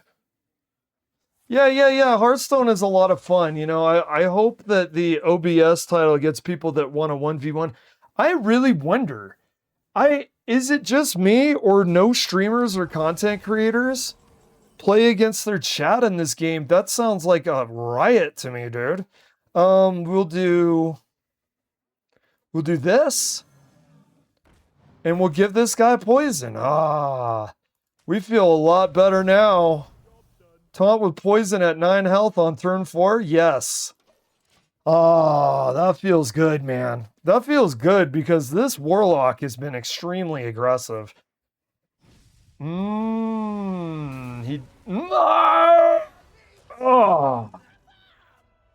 That removal stung. Dude, this guy's a fuck ass, bro. This dude is straight up. Wait. If we do refresh 2 mana. So we play this. We play that.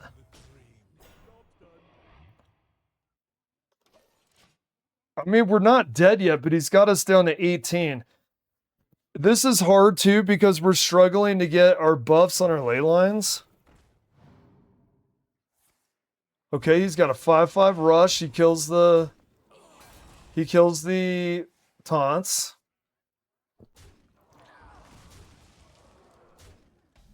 Okay, we're at 13 health. He's winning big time, by the way. 6 costs. Dude. Ley lines have failed to come online. It's like a robot, dude. Ley lines have failed to come online. Give us a moment. No! I need you now! Ley lines have failed to come online. Give us 7 turns. 7 turns! He's got 4 giant minions and I'm at 13 health. Don't be a drama queen. 5/1 isn't giant. It is when I'm dead, man! Ley lines have failed to come online. Give us 7 turns. The game's over. Look. Do you see the sorceress exploding? It's over. Give us 6 more turns. What do you mean he went from 7 to 6? 7 to 6? No turn went by. The game is over. Give me 4 more turns. Oh my God, it's good. The Leyline bot is glitched. The Leyline bot is glitched. It's got the same AI as Ed209. Fuck me, dude. Fucking ley lines, man. I don't care, dude. It's not heresy. I will not recant. I'm going to make the goddamn ley lines work if it's the last goddamn thing I do in my life. I'm getting rid of everything but ley lines on this. See? Now I've got 6 and 4 cost on 1 turn. But I've got ley lines. I got the ley lines this time, man. See? Look at this. That is a beautiful hand on turn 1. The smallest cost is 4. See? See how smart I am? I had the Dark Gift that I could have played turn 2. But I'm getting so frustrated of not getting these ley lines online that I decided to get rid of it. And now I've got 4 cost spells. on turn 2. You see the cracked gameplay, dude? You see the autist like precision of calculation? Rain Man like to repeat dates. I like to talk about leyline costs, meaning I'm on turn 1, I have 1 mana and it costs 8. You see the autist calculations here? You see how you make ley lines good? The way you make ley lines good is you hang on to a bunch of 6 cost, 4 cost stuff at the beginning. You get rid of a dark gift card that maybe could have won for you, but you're so sick of not being able to use ley lines that you just hang on to them so tightly. You're like Gollum with the fucking ring with the ley lines, and you're like, oh, my precious, and then you're dead because it's an egg warlock. And before you can make a 8 cost 1/8 minion leyline work, they've got 80 fucking Kalos eggs raining on your fucking head like stones. Son of a bitch. Okay, we kill this. You know, funnily enough, what do we have here? And look at this. We got crystallized leyline. We got bursting leyline. You see a panther around here? You see a leyline walker? You see a goddamn swirling leyline that's supposed to be a creature? By the way, I've got the world's greatest nitpick here for the design of these cards. Okay, you see this? Swirling shit, it's a leyline. You see this? Swirling shit, it's a leyline. Leylines are swirling shit. Leyline minions are things, right? At least 2 of the 3 of them are. Get this fucking thing out of my deck, dude. Dude, I don't have time for this. Okay. Ley lines of swirling things. Oh, here you go. Ley Walker. Okay. Ley Walker, you see that? It's a interesting looking night elf chick. Interesting looking night elf. You got a panther, right? You got an interesting looking panther. The 3rd leyline minion, a swirl of lines like the ley lines. You know what bad design that is? Leyline, swirling purple lines. Leyline minion, cool looking chick. The 3rd leyline minion is swirling lines. Which is it? Are they swirling lines or not?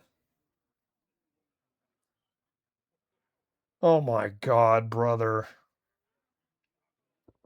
Okay, we're gonna do spell damage. Like, why is the 3rd leyline minion a swirling leyline tornado?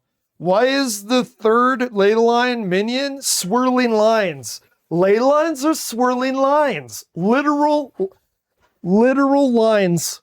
Ley lines apparently are literally lines.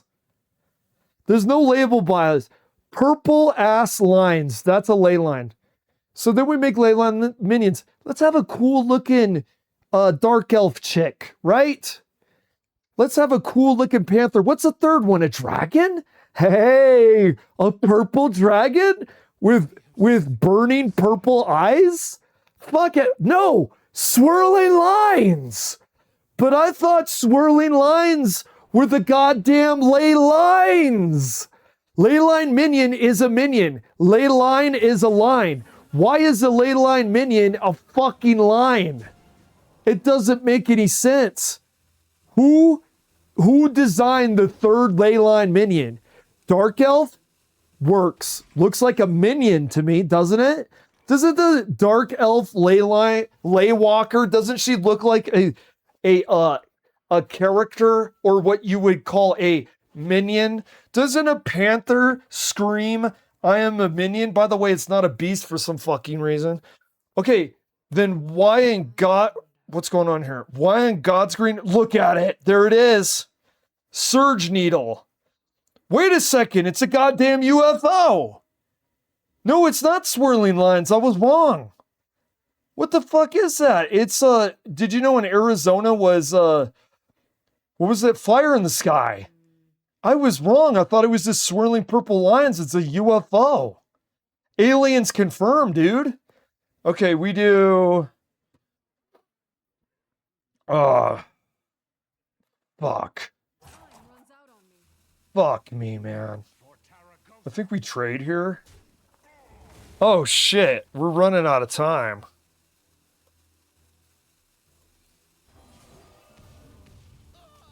Okay, we did a little bit of face.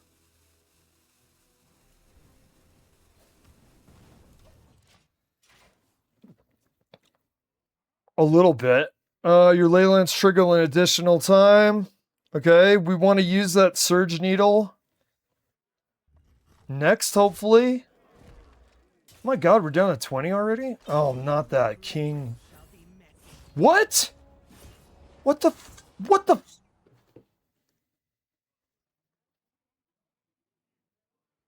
Wait, did that nerf that? It didn't kill us. Oh, cut their health in half. What? We got King Lear, dude. We got... Is that his name? King Lear? They actually King Leared us. They put a guy in our deck that when we draw them, if they play that Lollipop Orc-Saw chick, Lollipop Orc-Saw gets played and you have King Lear in your hand, half of your health goes kaput. This is such bullshit, man. Well played. Man, this sucks. What do we have? 7? I need a taunt. Maybe I'd get taunt. We have to play this and hope it's a taunt. We hope it's... Ah, we got a scale breaker, dude. Son of a bitch. Well played.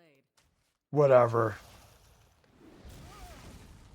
Wait, no. Actually, wait a minute. No. We didn't have enough mana. Well played. Oh, thanks, buddy. Thank you, Rogue. Thank you for saying... Actually, no. All bitching aside, I think it's actually kind of cool. Truly, I think it's kind of cool that we actually got to see someone use that card. Other than just wasting their time. Okay, I'm going to do one more ley line. I think it's cool that we actually got to see value out of that card for once.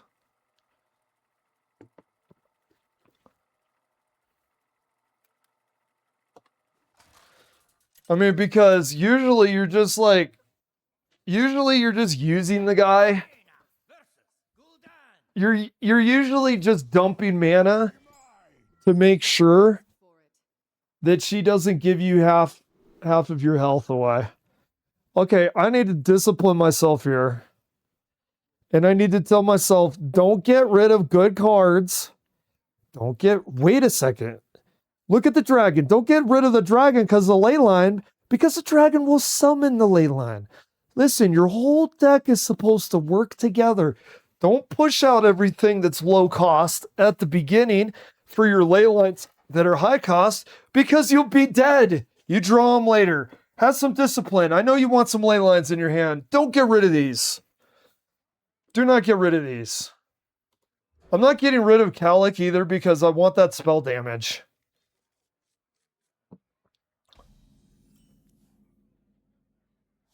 Nice, actually.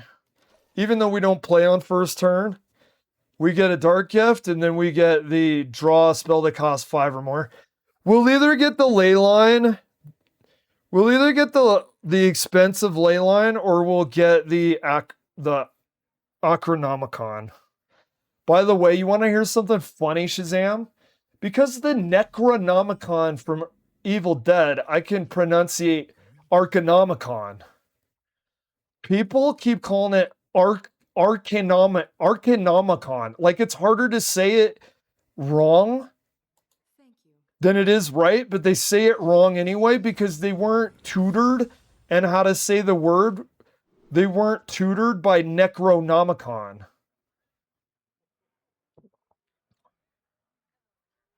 I like that, actually. That's really good. That we get that next turn. We're going to actually be able to cast a lot of stuff. That's a cool Dark Gift. I think last turn I completely butchered last turn or last round because I thought, just get rid of everybody, get those ley lines in hand so I could get this show on the road. And then you got 6 cost ley lines on turn 1, and I'm like, what have I done? Like Anakin fucking Skywalker lamenting his goddamn life because he cut off Mace Windu's hand. We cut off our ability to win by having 6 cost at round 1. We do this. We do Broodmother. We get this. We draw a card. Oh, it's the Death Rattle. Dude, it's another Warlock with these. Is this the same motherfucker? It's the 4/4 guy again. Or do they just love that thing?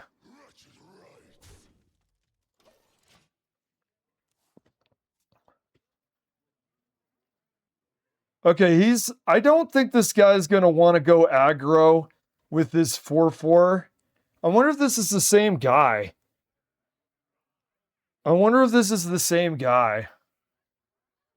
Okay, what's he doing? Freezing? Okay. Okay. We have Khadgar. And we have Crystallized Leyline. That's the combo that we like.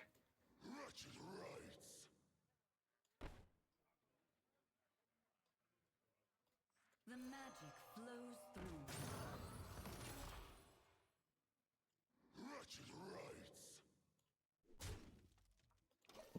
See what he does with that? Okay.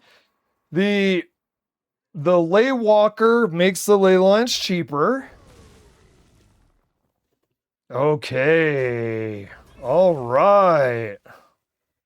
Okay, we might be onto something here. We're actually starting to get those ley lines cooking. The ley lines are starting to cook at turn 7. Shit. I want to buff those more, though. That's the thing about ley lines, man. Increase the effect of the ley lines. We're at 5. I want Calic out, but I want to do... I gotta do this. You know what? That's 5 damage, and we do some to face. I want to have buff ley lines. I do. I want to use fully actualized buff ley lines, but we had to do that. He had a 4/4. We cleared it with the ley line that does damage. We did it before. We would like to. We want fully actualized ley lines before we commit. But I really needed to get that out there. I needed to kill that Rafam. So let me see. God, I would have liked to have in Calic. Dude, look at what the... God damn. I don't know, though. We're getting this stuff online. We might be able to start dealing with this stuff. We're starting to get enough mana during the turns. And we're starting to get enough leyline shenanigans. Okay, we do. Oh, it's 4 and 3. We can't do Calic in that. We're going to have to do... how do I want to do that? If I do... No, he's going to start going face, dude. Okay, we did 2 face and we got rid of one of them. If I do this, is he going to get rid of it? It's only... Do we play Khadgar? We don't, man. We don't. I want that extra minion. I know that this is probably foolish. I know that he's going to do face damage. I didn't want Khadgar out there to die so he can't multiply the minions we get. I would love to see this. I think if you could get Khadgar to cast 6, wait, is this right? Yeah, 6/8 drop. 6/8 mana minions. I think you could do that. Oh man, we're gonna have to do Khadgar with 2 times 1. Unfortunately, all you need is 1 buff on that ley line to make 4 bodies. Unfortunately, I don't think we're gonna be able to do that. Okay. He's going face. We do have 7 now. Okay. Give me something good, bud. It's a 7 cost. Make it good. The fuck is this? Well, there's 2 of them. At the end of your turn, deal 6 damage. Wow, really? Whoa! Whoa! Holy shit, Khadgar! Man, they called down for the storm. And now they've reaped the fucking whirlwind. Is that a win? Khadgar and the ley line, that might have been a win. We got something that at the end of our turn, we deal 6 damage randomly spread among all enemies. But he's got 2 7/7 taunts that he just played now. We have Khadgar. I don't want them killing Khadgar. I have to play this now.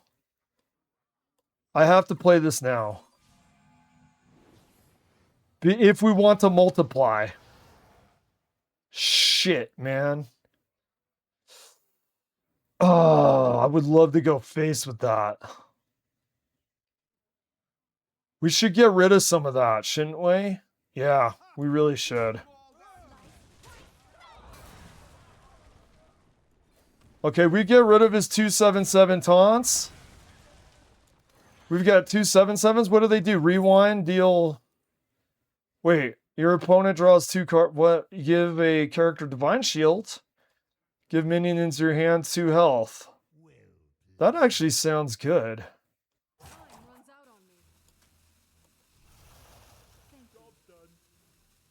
What are they? Is that the death rattle? They didn't deal 7 damage to random enemies, did they? I don't remember that. Did we get screwed out of that? I don't remember this guy dealing 7 damage. Rewind. Why did it not do that? I'm very curious why that didn't work. I think this guy's dead. He's got 4 mana. No, he's doing some... Here's the thing, though. We do Calic. Okay.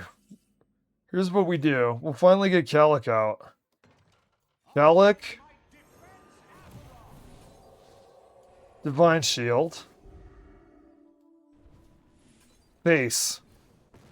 He's down to 5. God, I want to kill him quicker, though. Honestly. I want to kill this guy quicker because this game is such a thing that someone snaps their finger like Thanos. And guess what? You're not Tony Stark. You're not Iron Man. You're a leyline mage. You can't tell the proverbial warlock Thanos, I am Iron Man, because you're not Iron Man. You are leyline mage. And when the warlock snaps his fingers, I got news for you, man. There ain't no cool Robert Downey Jr. delivery that they did post-production. You're fucked. Thanos Warlock snaps his fingers in this game. It's not Infinity Gauntlet. It's Infinity plus fucking Egg Gauntlet. It's Egg Gauntlet, dude. See, look at this.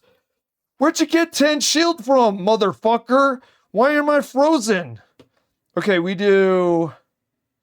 Leylines cost... let me concentrate here. We do this. No. Oh my god, I'm so dumb. Okay, we do this.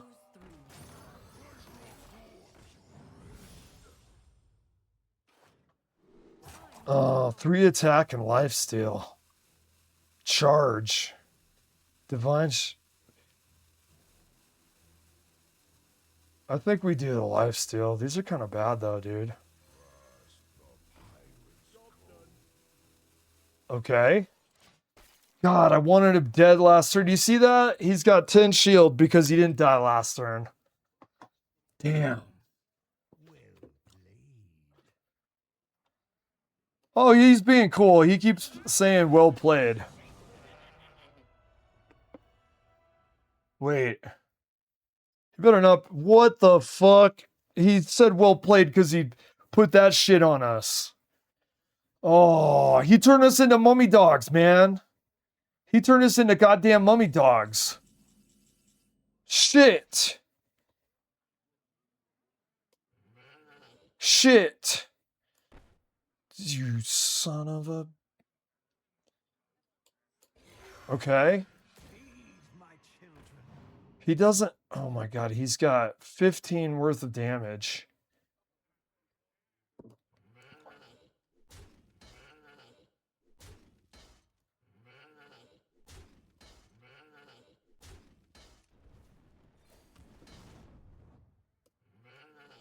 Okay, he's got 9.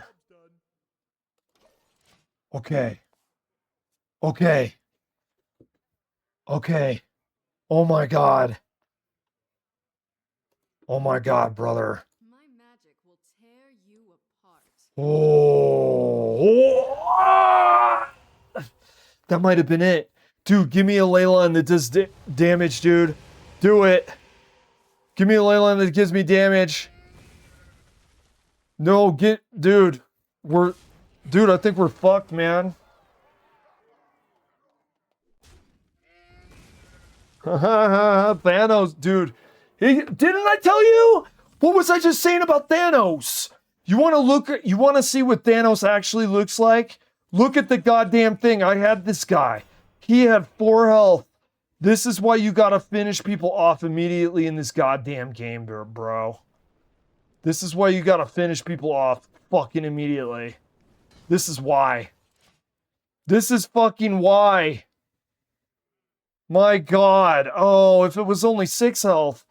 Dude, can you do that thing where you auto-fill my board with the freaking taunts? Can you do it now? I told you, dude, you're not Tony Stark in this game. You're a ley line mage. So when he does the Thanos Warlock snapping of the finger, you don't get to do some pithy comeback because you're Robert Downey Jr. post-heroin addiction. You get fucked. You see what happens there? I had this guy. Let's not be too crass.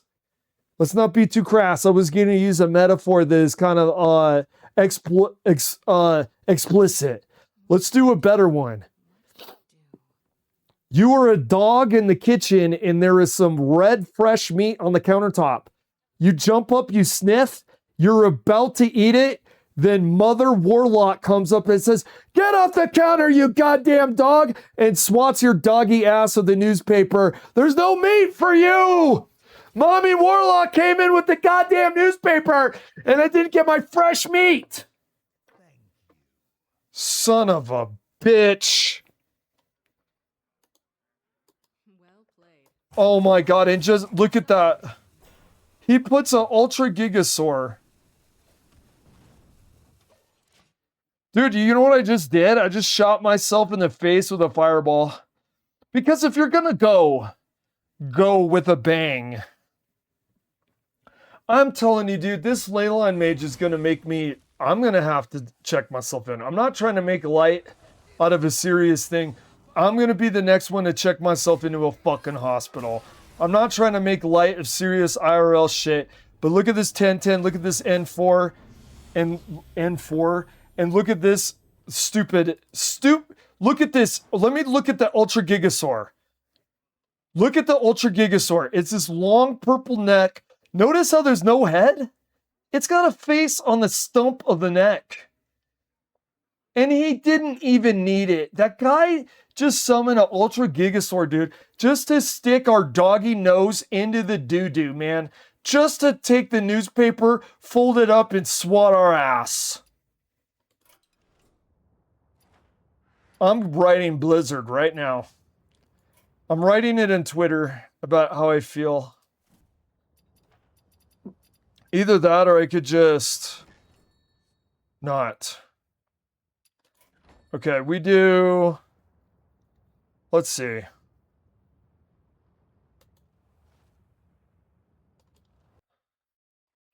Los Angeles, and he has these like two that premise. wonderful friends, Steve Buscemi and I need to Joseph, compose who myself, did man. performance. And the whole point is, I need to of course, the compose plot is myself. a cliche, the kidnapping scheme. It's fucking but warlocks, the whole point man. is, the plot is essentially I think what the Coen brothers are doing is satirizing a plot like that by attacking Siskel and Ebert on Scarface? Ooh.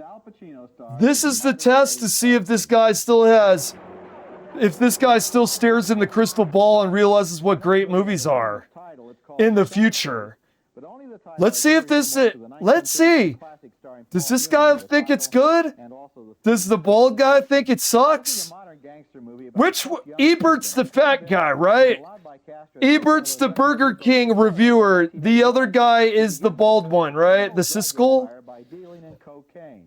The Cuban is played by Al Pacino. He muscles in on the established drug dealing establishment, and in this scene he even proposes. What's the guess? We gonna remain consistent? Is this guy gonna like the movie? You like kids? Kids?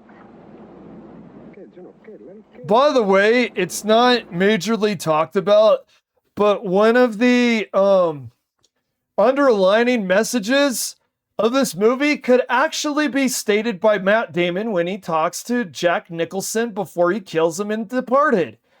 All that screwing around and all that murdering and no freaking sons. Seriously, Scarface is actually about how he's a genetic dead end. They talk about, he keeps asking her if she wants children. She says, hell no. And then he's dead. All that, like Matt Damon said, all that screwing around, all that murdering, and you got no sons, Tony Montana. Sure. Why not? As long as he's a nurse. Good. Because I like kids.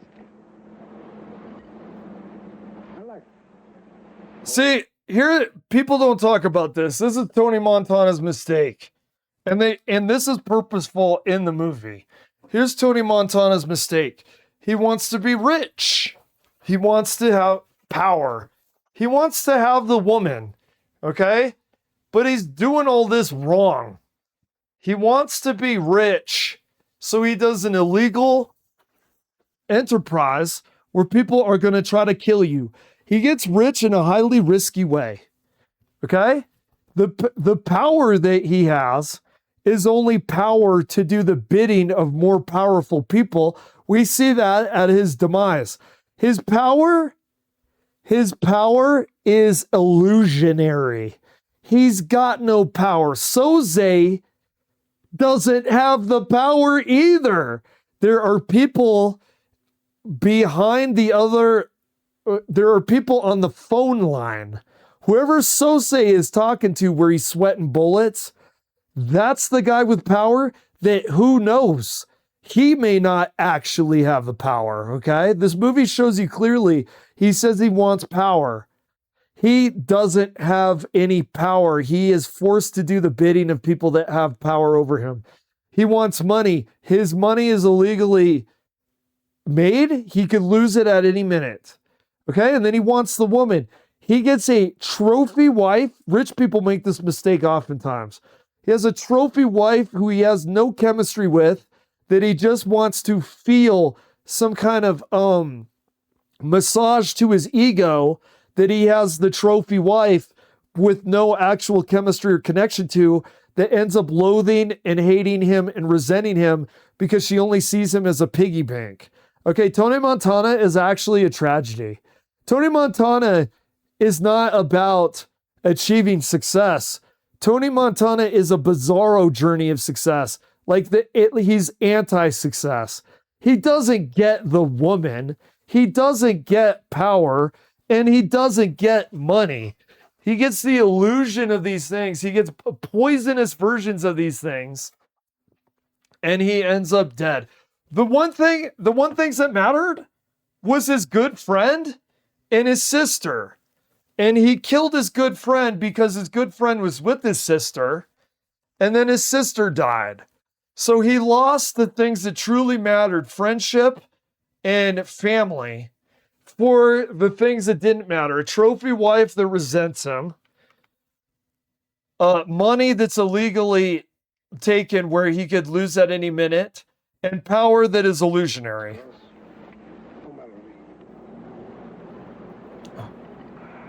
Look, Frank's gonna be back any minute.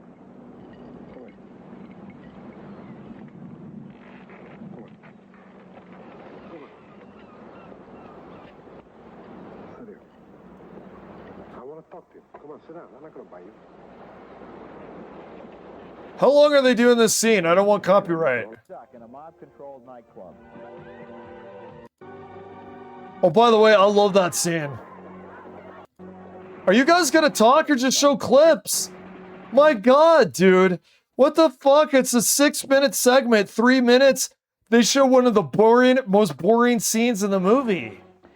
Are you guys gonna get copyright? In the great tradition of the Warner Brothers gangster movies of the 30s, and Al Pacino is very good in Scarface. This performance is a return to greatness for an actor. Ah! Ah! He likes it! Mikey, I think he likes it. Look! He's 3 for 3! He's got 3 wins! He said the acting is good! Oh my God, keep glazing the movie, dude! You're looking more and more godly as the minutes go by. In recent years, after his great early performances in movies like The Godfather, Please don't soil it with too much violence or something, man. and Dog Day Afternoon, Pacino started turning up in easy money movies like Bobby Deerfield and Author. Terrible movies, but now here he is creating an unforgettable character. Tony. Oh my God. It's actually amazing to me, dude. This guy never misses. You ever seen that Snoop Dogg thing? This guy never misses. This guy always hits. I think he's a 3 for 3. Now watch the other guy.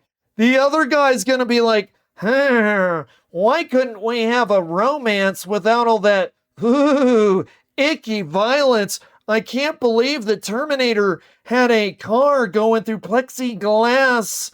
Oh, window. Couldn't we just have the romance? Oh my God, watch. Watch. That's what he's gonna say, dude. It's what he's gonna say. It is a violent movie. It's very tough and rough and not appropriate for younger audiences, but it's also a very good movie, and the violence isn't for exploitation.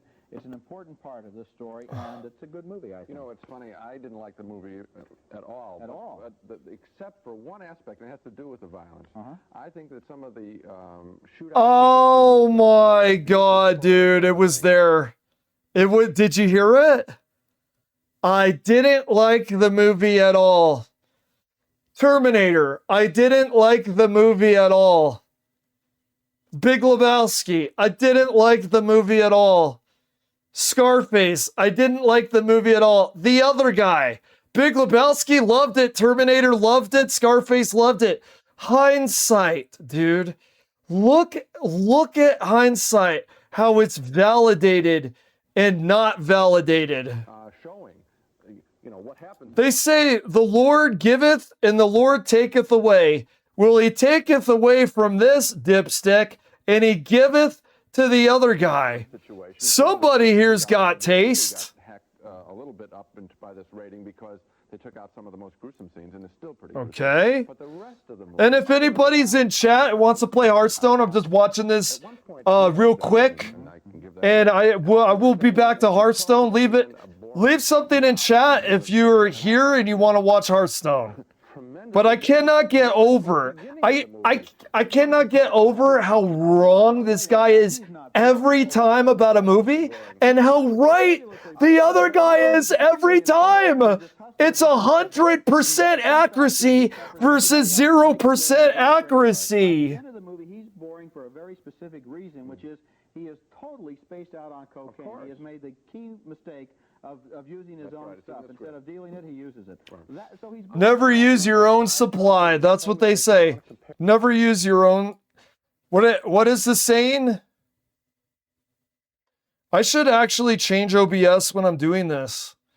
I've noticed people have come in and they're going to see that title and then go, well, what kind of Hearthstone match is this? Hey, you know what this is? I'm the guy who's wrong about Terminator, Big Lebowski, and Scarface. I'm using Leyline Mage. You see how this guy is Leyline Mage?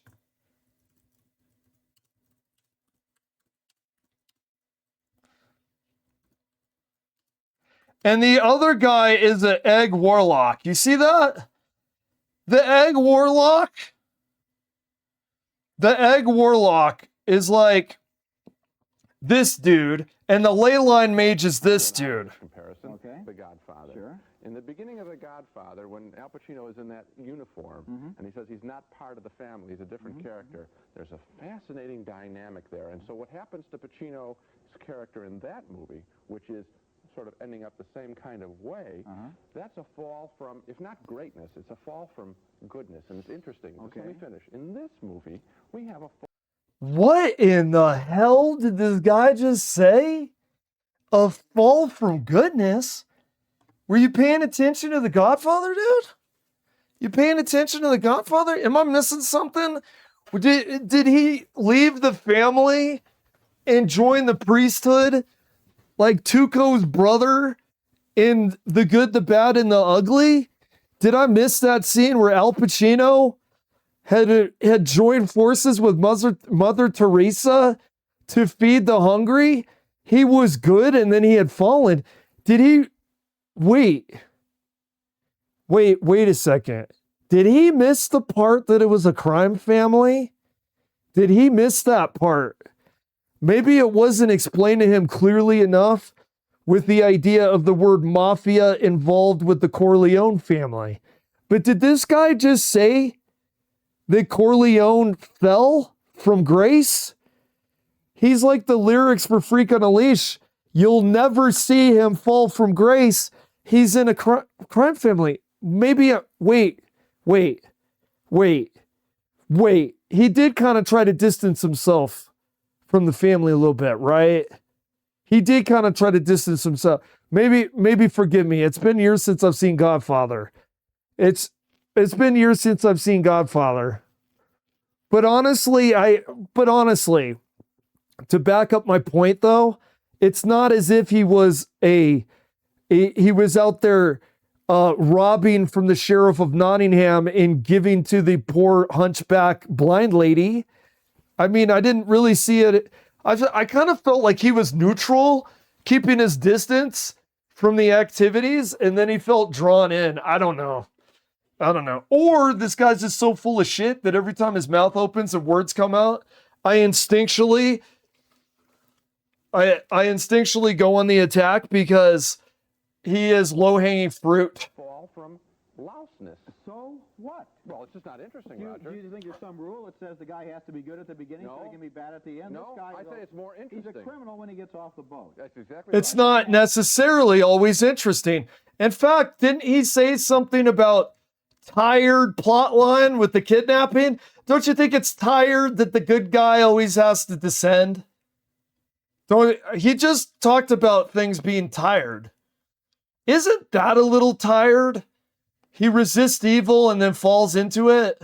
An uninteresting criminal. Okay, I know a lot of people that like The Godfather are gonna disagree with me, and I'm not a fucking student of that movie like some people are. I like Scarface and I've seen it a lot more.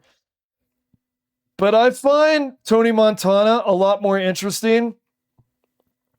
And it doesn't necessarily have to do with he's always been kind of corrupt and evil right at the get-go. He just grows in power versus someone that's trying to resist the evil and then gives into the evil and then grows in power. No, you know what's more interesting to me? That's a variable I don't actually care about.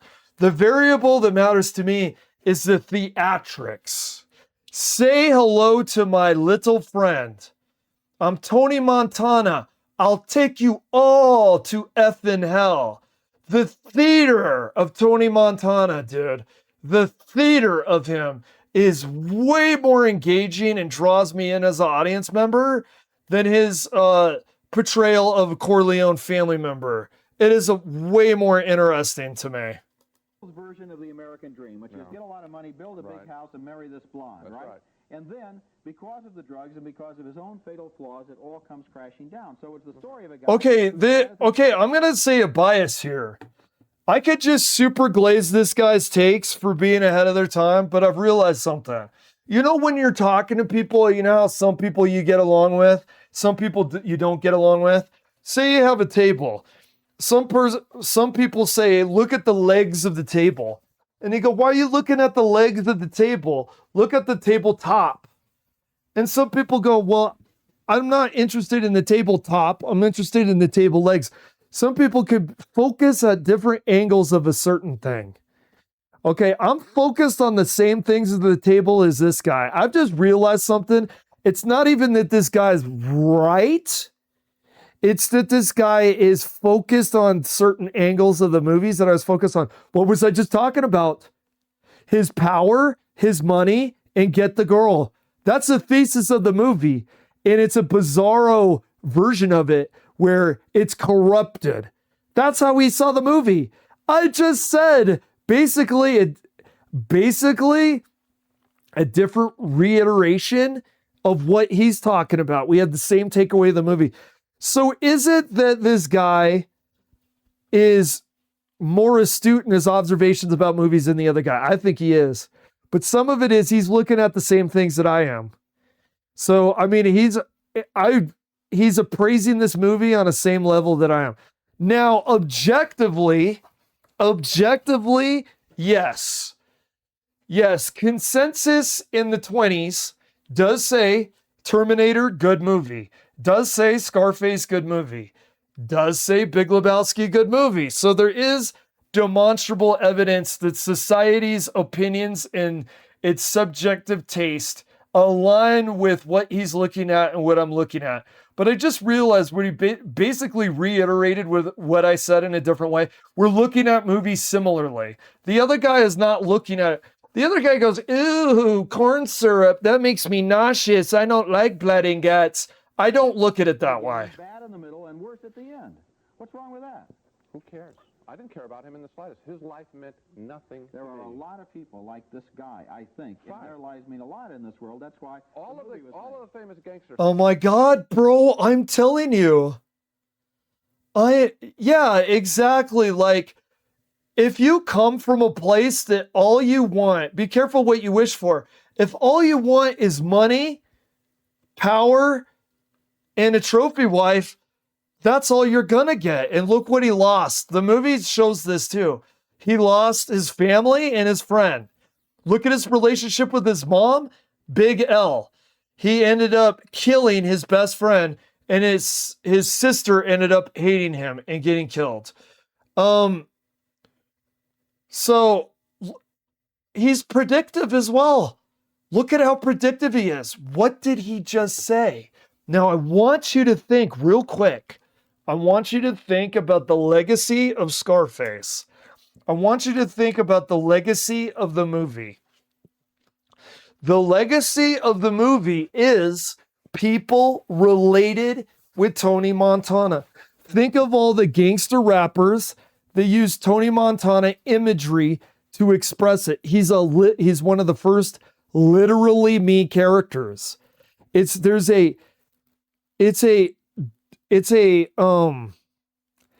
a vision of a character where people go, yes, I want money, power, and the woman as well. He is relatable. What did he just say? That he thinks that Tony Montana is very relatable for certain audience members. My God, look at after this episode aired, think of the decades of examples where people said that Tony Montana was relatable to them, and Tony Montana was relatable to them to the point where it was like a literally me character, and people have posters of Scarface all over the room. Like, this guy really, really gets movies. The other guy doesn't get it. The other guy says, I didn't care. The other guy doesn't understand. Siskel doesn't understand that it's not about if you relate to the character. It's about if the character is relatable. That kind of shit is way over his bald head. It's not if you relate to the character. It's if the character is relatable.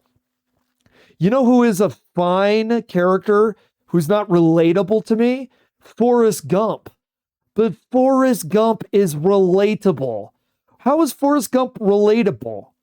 It's someone going through time, going through the zeitgeist going through society, oblivious and too dumb to recognize what's going on in their own life, but good-hearted enough to root for them and do a good moral job as a human being, even though they don't have the intelligence to know what is going on. It is a relatable character. Do I relate to it? No.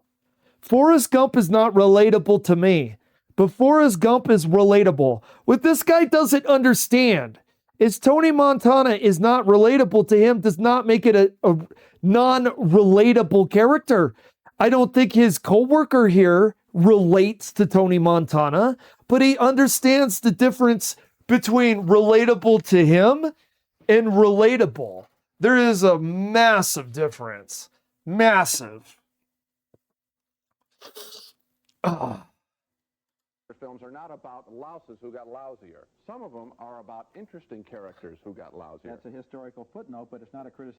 Man, can you imagine, dude? 100% versus 0%. Not about louses who got lousier. Some of them are about interesting characters who got lousier. That's a historical footnote, but it's not. Dude, what an idiot, dude. I'm sorry, I'm not trying to be like, but dude, what a moron. This movie because it doesn't compare with its obvious comparison to The Godfather. Coming up next at the movie. It does. Well, okay. I mean, that statement is hard to deal with, okay? Because Godfather, everybody knows Godfather is like a chalice with gems all over it, okay? Me personally, I like Scarface better than Godfather. I liked all 3 Godfather movies, and it was the third one that was hated, right? I actually liked all of them almost evenly, honestly. I didn't dunk on that one Godfather movie that everyone dunks on. I've watched all 3, and I think all 3 are fine. I do. I don't think it's bad when Corleone's daughter dies and he's like, ah! Al Pacino does the most awesome grief cry ever. Watch this. For this cry alone, this was actually pretty cool. Godfather, Al Pacino crying. I liked all 3 movies. I did. It's not that I don't like these. Okay. This is me, by the way, playing Leyline Mage. This is after I get the fucking Warlock to 3 hit points, and then he gets 99 Kalos eggs, and a bitch ain't one. That's me playing Leyline Mage, dude. That's why I play Hearthstone, dude. That's what keeps me coming back. Okay, I don't care what anybody said. I like this movie. I do. I liked all 3 Godfathers. Now, that being said, I love this, dude. Dude, Al Pacino is so goated, dude. Dude, honestly, I want to tell people this. I know it sounds troll, but I mean this unironically. I want to say this, dude. You got 6 seconds. To be fair, I think this is why the show was so popular. Yeah. Oh, yeah. Oh, you bring a good point. I think this is why the show was so popular. Most people at the time were either Siskel or an Ebert. My parents were Siskel's. Yeah. People relied on this to pick a movie to see in theaters because you didn't have to. Oh my God, you're right. He has a function. I didn't realize that until just now. I was so busy hating his takes that I didn't realize he's reviewing for people like him. I was almost onto that epiphany when I said that Ebert actually looks at the same things in movies that I do. The answer's right there. The Siskels have a voice in Siskel. That actually makes Siskel very important, doesn't it? Actually, that is genius. That is genius. It's not just 2 random guys talking about whether they like a movie or not. It's 2 people with completely different approaches to film. Siskel and Ebert is like yin and yang. By the way, that would make Ebert yang, and that would make Siskel Yin. Fuck Yin. I love the darkness. You see this screaming right here? I love the yang. And I think Ebert can appreciate the yang. I think Ebert can appreciate the Terminator driving through a Plusky. I can't fucking say it, man. Plisky. Piskin. Samsonite glass. I was way off.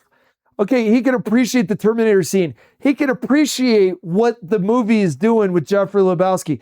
He could, which is dark movie, by the way. Yang in this case. He can appreciate Scarface. He could see the quality of the Yang being good in the film. The other guy is Yin. Where the hell is the whistling? Where the hell is the singing in the rain? That's what Yin says. I just want to go to the movies and I just want to look at the Care Bears on the screen. Can't we just have laughs, magic, dancing, and a wonderful experience of love and friendship? Fuck you, Siskel. Give me the Terminator robot. Give me the fusion, as Ebert so eloquently said. Give me the Mad Max Halloween Dirty Harry fusion. Give me that yang. Give me the yang side of the yin and yang, buddy. Because that is more interesting. Okay, this right here, this is Siskel when he goes into a movie and anything interesting happens in the movie.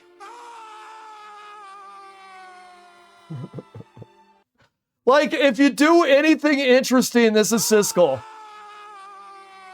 Siskel goes to an action movie and someone drives through the wall. Siskel goes to a movie and it's not about a time traveler being romantically involved with a pretty woman played by Julia Roberts. Siskel watches a movie where the character isn't Mother Teresa or fucking Gandhi. Is this loud enough? Hey Siskel, if you were in Shakespeare's age, if you were in the age of Shakespeare and you went to see two plays, one of them was Look at the Lovely Little Tulips, Look at Their Petals, I Love the Little Tulips, and the other play was it was a tale told by an idiot, filled with sound and fury, signifying nothing. Hey Siskel, you know what you would say at the latter? Oh my God, Siskel, something happened in the movie that would create an increase in your sympathetic nerve response. God, get this clown off the stage, man. Siskel, you are a clown. Okay, what do we have here? No, and all joking aside,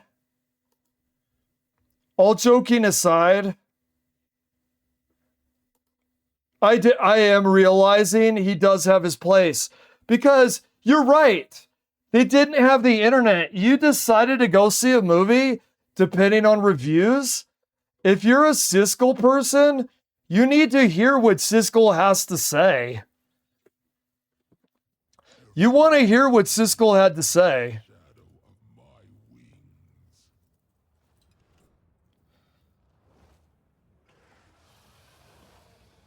Oh, like Indiana Jones. No, like Indiana Jones. Not Temple of Doom. Indiana Jones and the Last Crusade. Yeah. Oh my God. You want to check that out? Let's see if it's 2 thumbs up. Let's see if Indiana Jones and the Last Crusade is 2 thumbs up. Like, that movie is goated, dude. And I know that the Siskels would like that movie as well.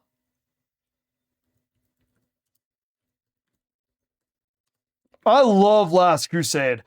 I don't know if this is hot take territory or not hot take territory. It might not actually be a hot take, but I think that Last Crusade is the best Indiana Jones movie. Oh, I think it's way better than the Ark. I think it's way better. Jones? Yes. I think this is easily the best Indiana Jones movie, dude. You have your father's eyes. Easily. And my mother's ears. And I'm a huge like James Bond fan too. And this movie got the closest to James Bond as any of the Indiana Jones movies did. I love that James Bond adventure feeling. And this movie hit a James Bond-like experience more than the other Indiana Jones movies. Indiana Jones Complete with the Bond girl stuff. Like, this is such a Bond girl, dude. Grail, and he's also trying to rescue his kidnapped father in Indiana Jones and the Last Crusade. First film is the third and last Indiana Jones adventure, and although this production is exceedingly well made, save for a rousing ending, I wanted more humanity, more wit, more laughs. What? More of a film like the original Raiders of the Lost Ark. What the fuck? What in the fuck is actually wrong with this guy? Production is exceedingly well made, save for a rousing ending. Also trying to rescue his kidnapped father in Indiana Jones and the Last Crusade. First film is the third and last Indiana Jones adventure, and although Oh, this you production wish. is exceedingly well made, See, you save see how for a this... rousing ending, I wanted Do- more humanity. Do you see how wrong this guy is? He even said this is the last Indiana Jones. It's like he saw these... The Siskel type of movie viewer is so dumb. Do you want to hear why the Siskel types are so dumb? And by the way, this is all proven demonstrably over time. This is why the Siskel types are so dumb. He saw Last Crusade.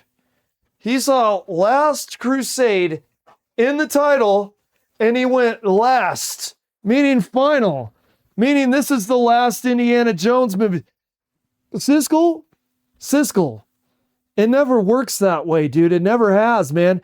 Hey, Siskel, do you remember a certain character named Sherlock Holmes?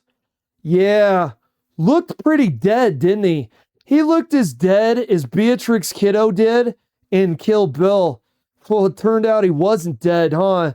You know why he wasn't dead? Because it was called a victim of success.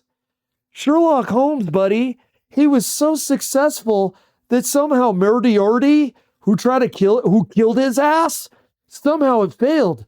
It failed because there's this thing called IRL, and there's this thing called demand. And when audiences demand more, they are oftentimes given more, no matter what the subtitle of a fucking movie was, man.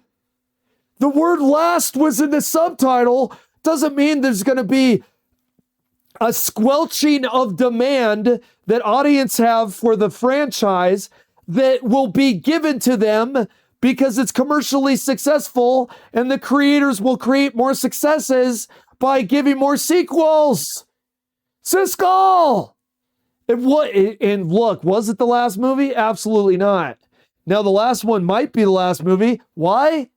Because it doesn't matter what the end was. It doesn't matter if it had an end credit of freaking Harrison Ford going, hey, I'm a 80-year-old stoner that can't repeat his lines very often. Wait till the next movie. That doesn't matter. What matters, Siskel, is demand. It doesn't matter if it says Last Crusade in the title. It doesn't matter if the character dies. They just bring him back. Terminator 2 looked pretty final, didn't it? It doesn't matter. It's called demand. It's been that way before Sherlock Holmes. More wit, more laughs. More of a film like the original Raiders of the Lost Ark. In Indiana Jones and the Last Crusade... Wait a second. More laughs? More laughs? This had a lot of humor, dude. Think about Sean Connery with the umbrella and the birds and the airplane and stuff, man. Like the original. Remember him looking at the back of the airplane when it was smoking? What's this guy smoking? Save for a rousing ending, I wanted more. More humanity, more wit, more laughs. More humanity? More humanity? What is he talking about? Where was the lack of humanity in Last Crusade? Now, when he referred to the ending, he made it sound like it was exciting, not that it had humanity. The ending of the movie is the most humanity out of any of the movies. Indiana Jones adventure, and although this production is exceedingly well made, save for a rousing ending, I wanted more. More humanity, more wit, more laughs. More of a film like... Rousing doesn't mean... Okay, rousing sounds like he's saying despite humanity, so bear with me here. He says, despite a rousing ending, the movie lacked humanity. I don't think he's referring to the humanity at the end of the movie. I think he means rousing. Am I correct about that differentiating of variables? Because the end of the movie is very clear. It's about the most human. It's the most sentimental. It's the most universal of all the movies. It's, look at the subtext. The fountain of life, the Holy Grail, the Holy Grail, the thing that is eternal life. It's family. That's why they have Sean Connery as the father. That's why they have Harrison Ford as the son. It's a metaphor. They do have the chalice. They have the Holy Grail because of their family. You do die, but you live through your sons and daughters. You live through your family. There is a Holy Grail. The Holy Grail is family. I am serious. That is the subtext, and the dialogue indicates such between Sean Connery and Harrison Ford at the end of the movie. Family is the Holy Grail. This movie lacks human. This guy's wrong again. I thought we were going to get 2 thumbs up. Siskel. You don't even like Last Crusade? This guy can't ever miss being missing. This guy can never hit. This guy's 0 for 4. Last Crusade, he doesn't.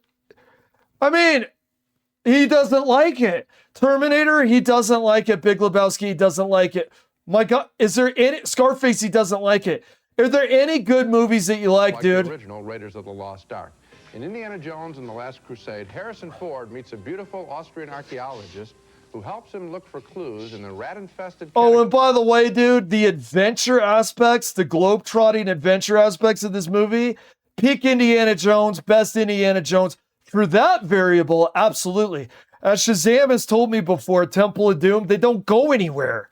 They go in the creepy-ass temple. It would be like if you played a Zelda game and it was Death Mountain and he never left Death Mountain.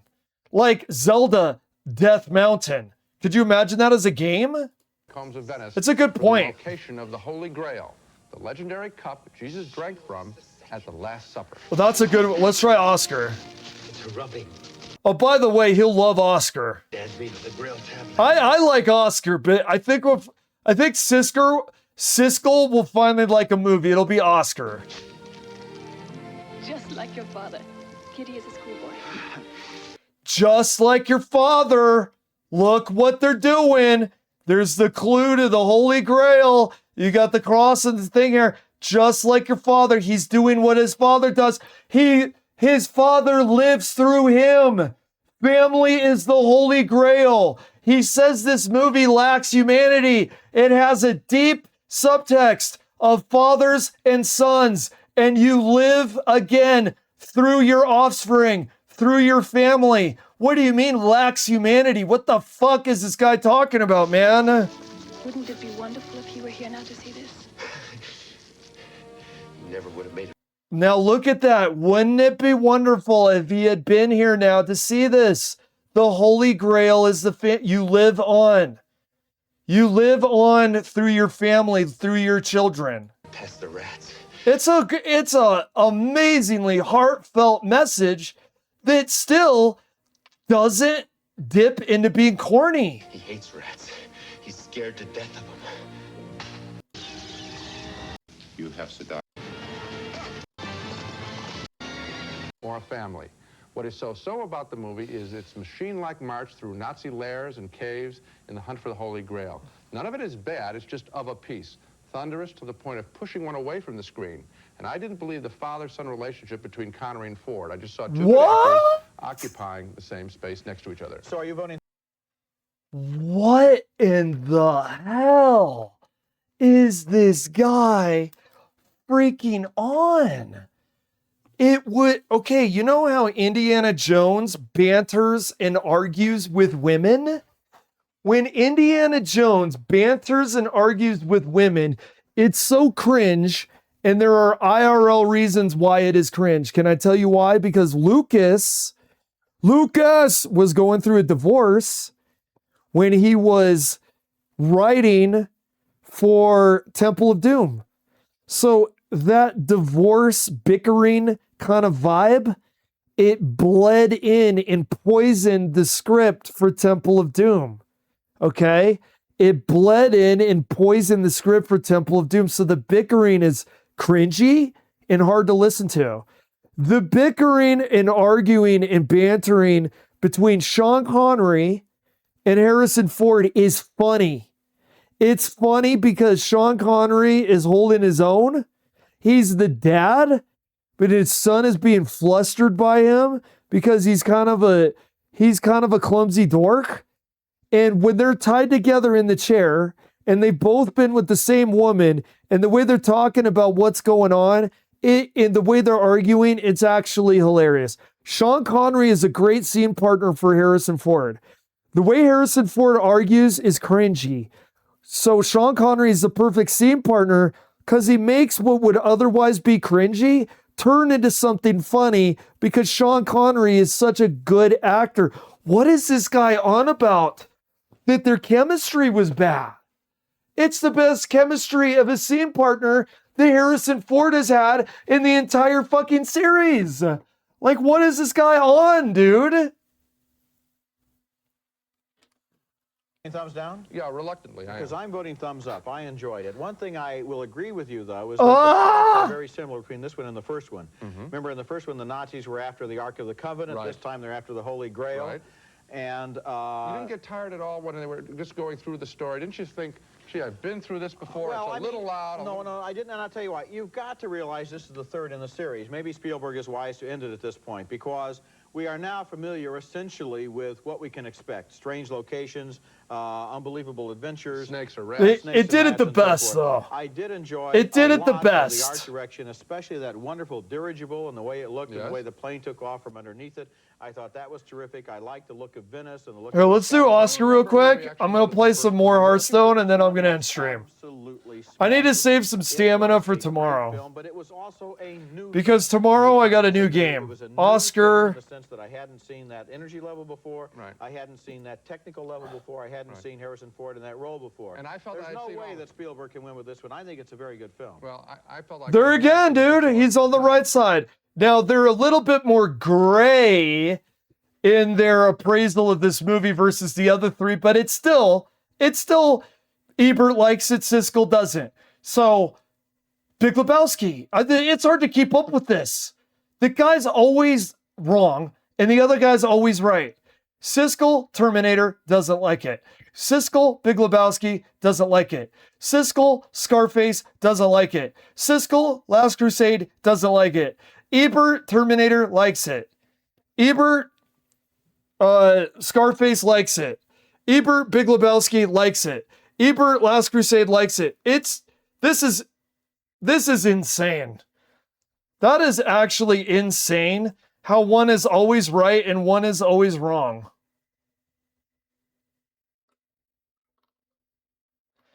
It's a bunch of stuff like Oscar nomination stuff.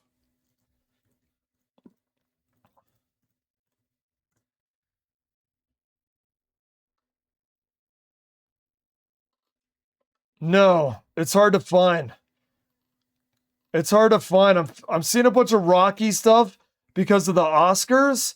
And if you just say Oscar, unfortunately, it starts doing like Oscar movies. I'm going to play a couple more rounds and then I'm going to change the OBS here.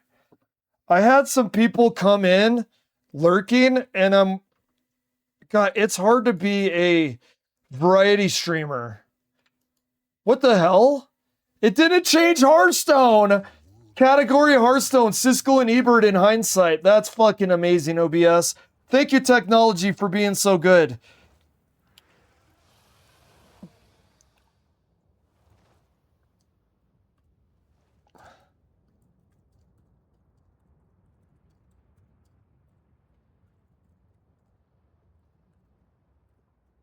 It's hard doing variety because people come in and I'm like, oh, they coming in for the Hearthstone? I hope people would be assertive enough to say, hey, when you're done, would you still like to play? Do I change anything in this? That was actually, Siskel and Ebert in hindsight is actually fucking crazy, dude. It's actually crazy. Do I want to take anything out of here?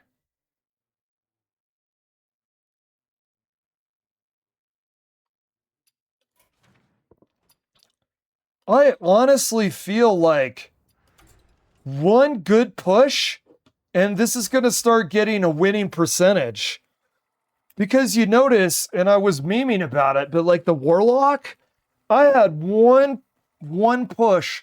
It really felt like, speaking of movies, it felt like Troy, where it was Hector versus Achilles, and Hector like almost got him.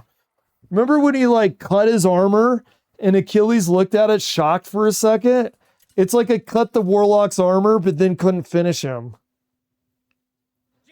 No, I don't. It's almost weird how he can always be wrong. It's almost weird how Siskel is always wrong. I could have sworn he would have liked Crusade. So he seemed like he wants the happy-go-lucky horse shit more. Isn't he getting it? Very weird. Very strange.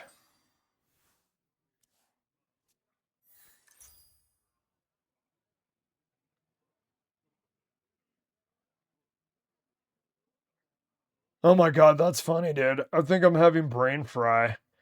There's a certain amount of coffee and then a certain amount of food. I think I'm gonna need a lunch soon. Okay, let's do, because I'm doing all this commentary. Suddenly my brain's all, we are now out of power. Shut up. We're doing something here, man. Okay, that's actually kind of cool. I'm actually gonna do that now. Let's just get this shit out there, dude. Actually, yeah. Who's, is that a mage spell? Can I put that in my hand? I wonder if that's a mage spell. Do I own that? Or is that something I haven't opened yet in packs? Because a 1 costs 2/0/0/4s with taunt, I can actually do that. That's very credible for right now. That'll keep the wolf from the door for a while. 4 health, 2 taunts. It doesn't matter that it doesn't do damage back. We're keeping stuff from being aggro in our face. And we also need to build up leyline stuff. Maybe I ought to take that spell as a sign that we could start adding more stuff like that into our deck. I wonder if that is a mage spell. I wonder if we own that.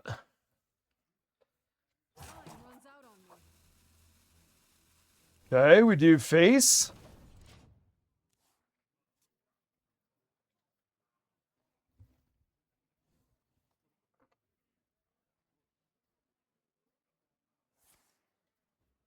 Yeah, dude, Siskel and Ebert in hindsight is amazing. It's amazing to see. Okay.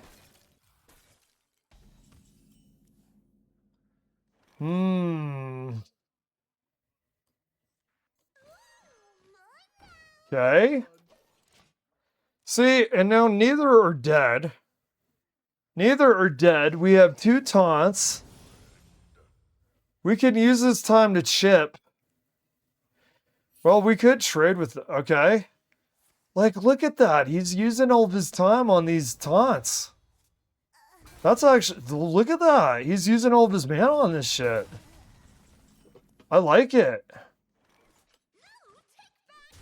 And then we do...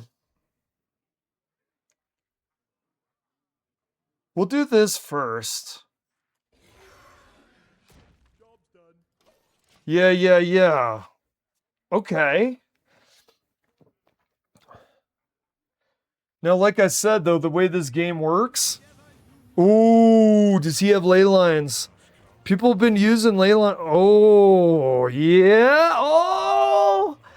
Oh, he's the guy with the ley lines. Oh my god, what the fuck?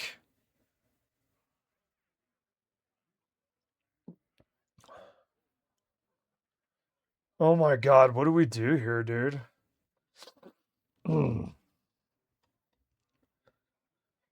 4 damage to a minion. No.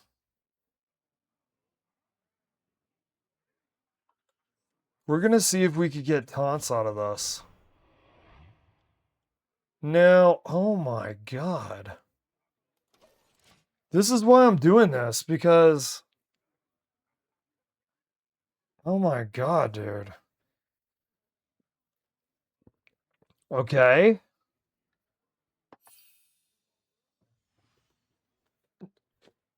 Here is where I think everybody's noticed it, and I notice it. You get rounds sometimes where if you're not getting ley walkers, if you're not getting the ley panthers, and you're not getting purple fire in the sky, if you're not getting those three cards, you're not getting as much buffs on your up and coming ley lines. Ooh.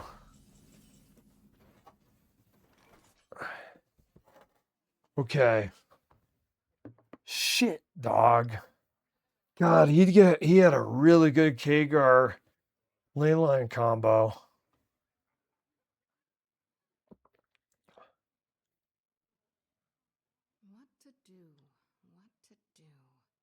Shit.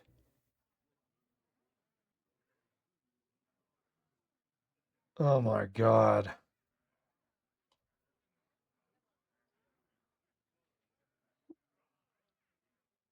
Deal 6 damage. Shit. Oh my god. Oh my god. What do we do here, dude? We do 6 and then trade?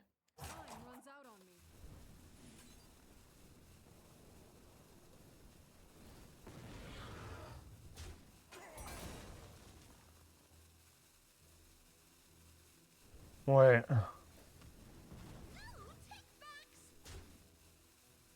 What? Oh my god.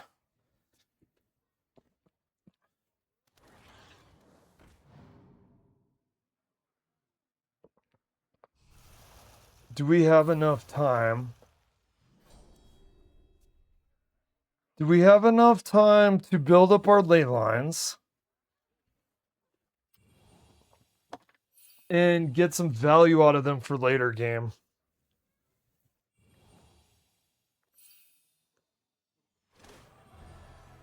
Let's see. Oh my god. We could get rid of that. Shit.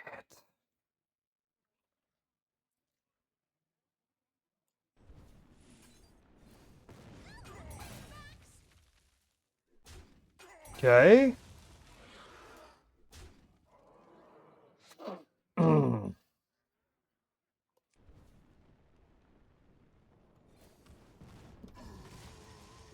Okay, we got a 5/4 elusive. I don't think we're dead yet, but I don't think we're ahead. So if we have turn 8, we could get 2 minions out. It's really RNG fiesta. What we're looking at now is the RNG Fiesta. I really wish I had the ability to buff these ley lines a little more before using Khadgar in the summon ley line. See, look at how wide he's... Oh my god. You know what? I'm going to play one Paladin round before I finish this. Just to get this ley line... It's like ley lime.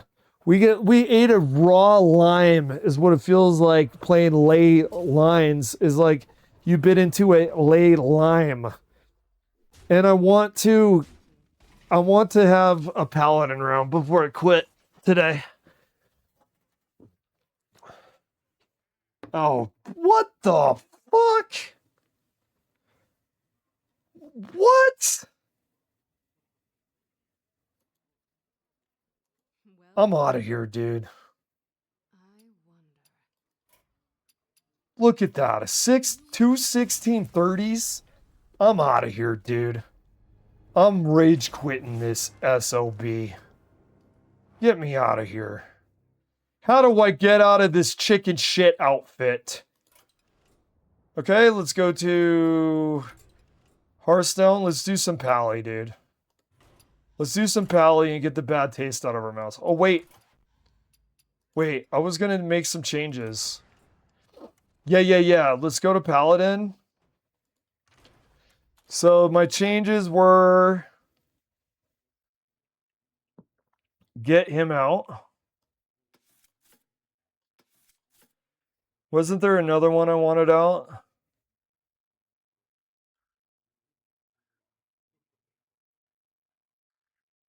No, I think this looks good. Okay, let's do one more. And then if someone isn't in wanting a match, then we'll be out of here.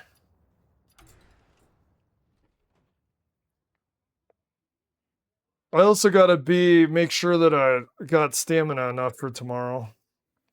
Like, I don't want to overdo it. Because I want to do that new game tomorrow. There's a launch for a RE clone that looks fun. What's going on here? What? Oh, I'm stupid. I didn't put any cards back in. Hello? We need... I was going to put in...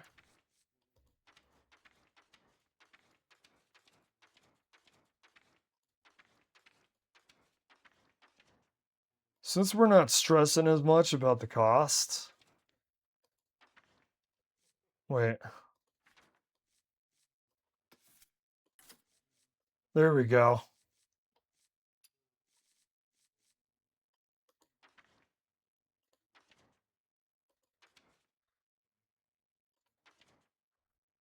We need another Murloc.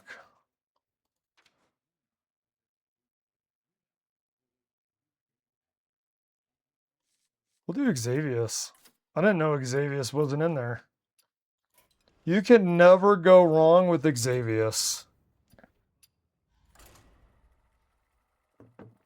Because someone pointed out, I don't know if he's exactly right on this, like with the math, but someone pointed out every once in a while Xavius could just win around. And if you think that he said 1 in 10, I don't know if it's 1 in 10. He's being too specific with the numbers. If you think if that's correct, like every time you use Xavius, you have a percentage boost that just that card alone is going to win you a match. Like that's worth having in like almost every time. You know what I mean?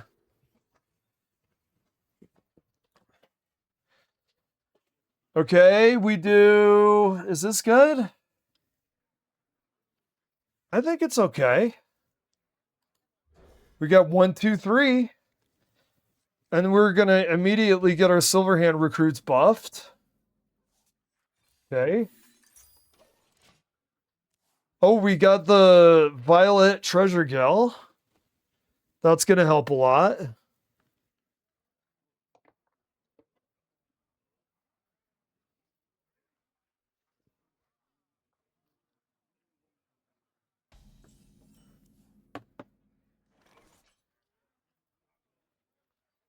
How the hell was Siskel always wrong and Ebert was always right? Tell me. Okay, we do this. Let's see what spell it gives us. Boom. That's how you build a board real fast. That's getting aggressive. Honestly, oh, it's too bad it's on turn. Oh my God. Honestly, we use the brash. And then if they're not dead, well, they might be dead by 5. Let's not hold our breath. Turn 5's a while for now. Let's not plan all the way to turn 5 quite yet. Because you really don't know what's going to happen there. We're not going to plan that far ahead.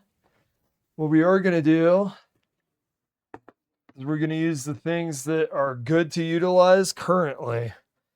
We'll do 2 and a 1. Okay, we're building a good board. This guy's getting... Do you see the difference between a Leyline Mage and a Murloc Silverhand Mage or Paladin? You see the difference here? My God, look at the board.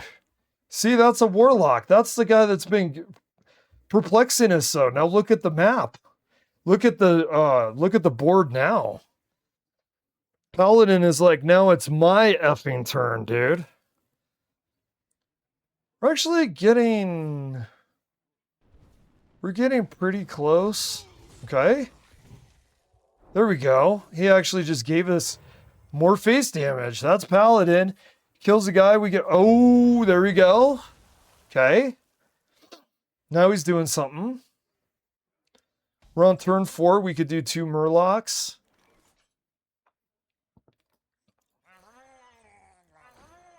Okay.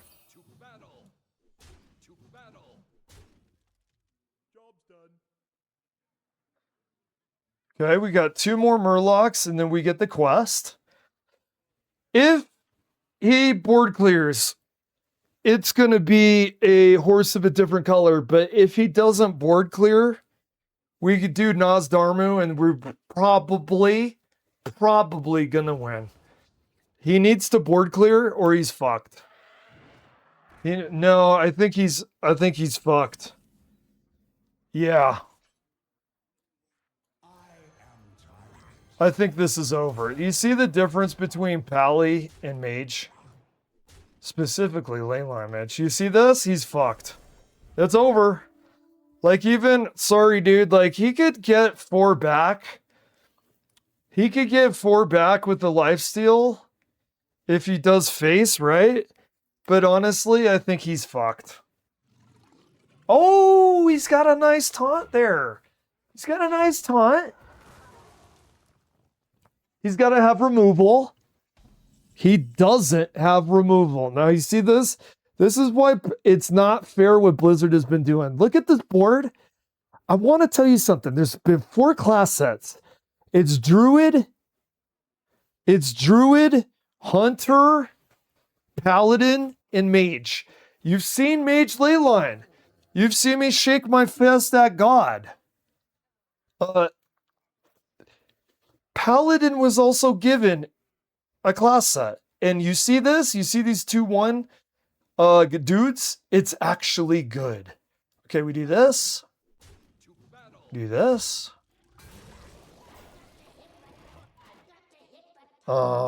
This. This. And this. And then we do... It's over. It's over, by the way. You see this rock come into hand?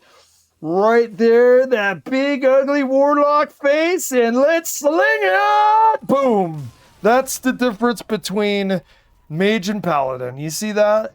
What turn are we on? Was it 6? Were we on turn 6? Turn 6, we Mike Tyson'd this guy.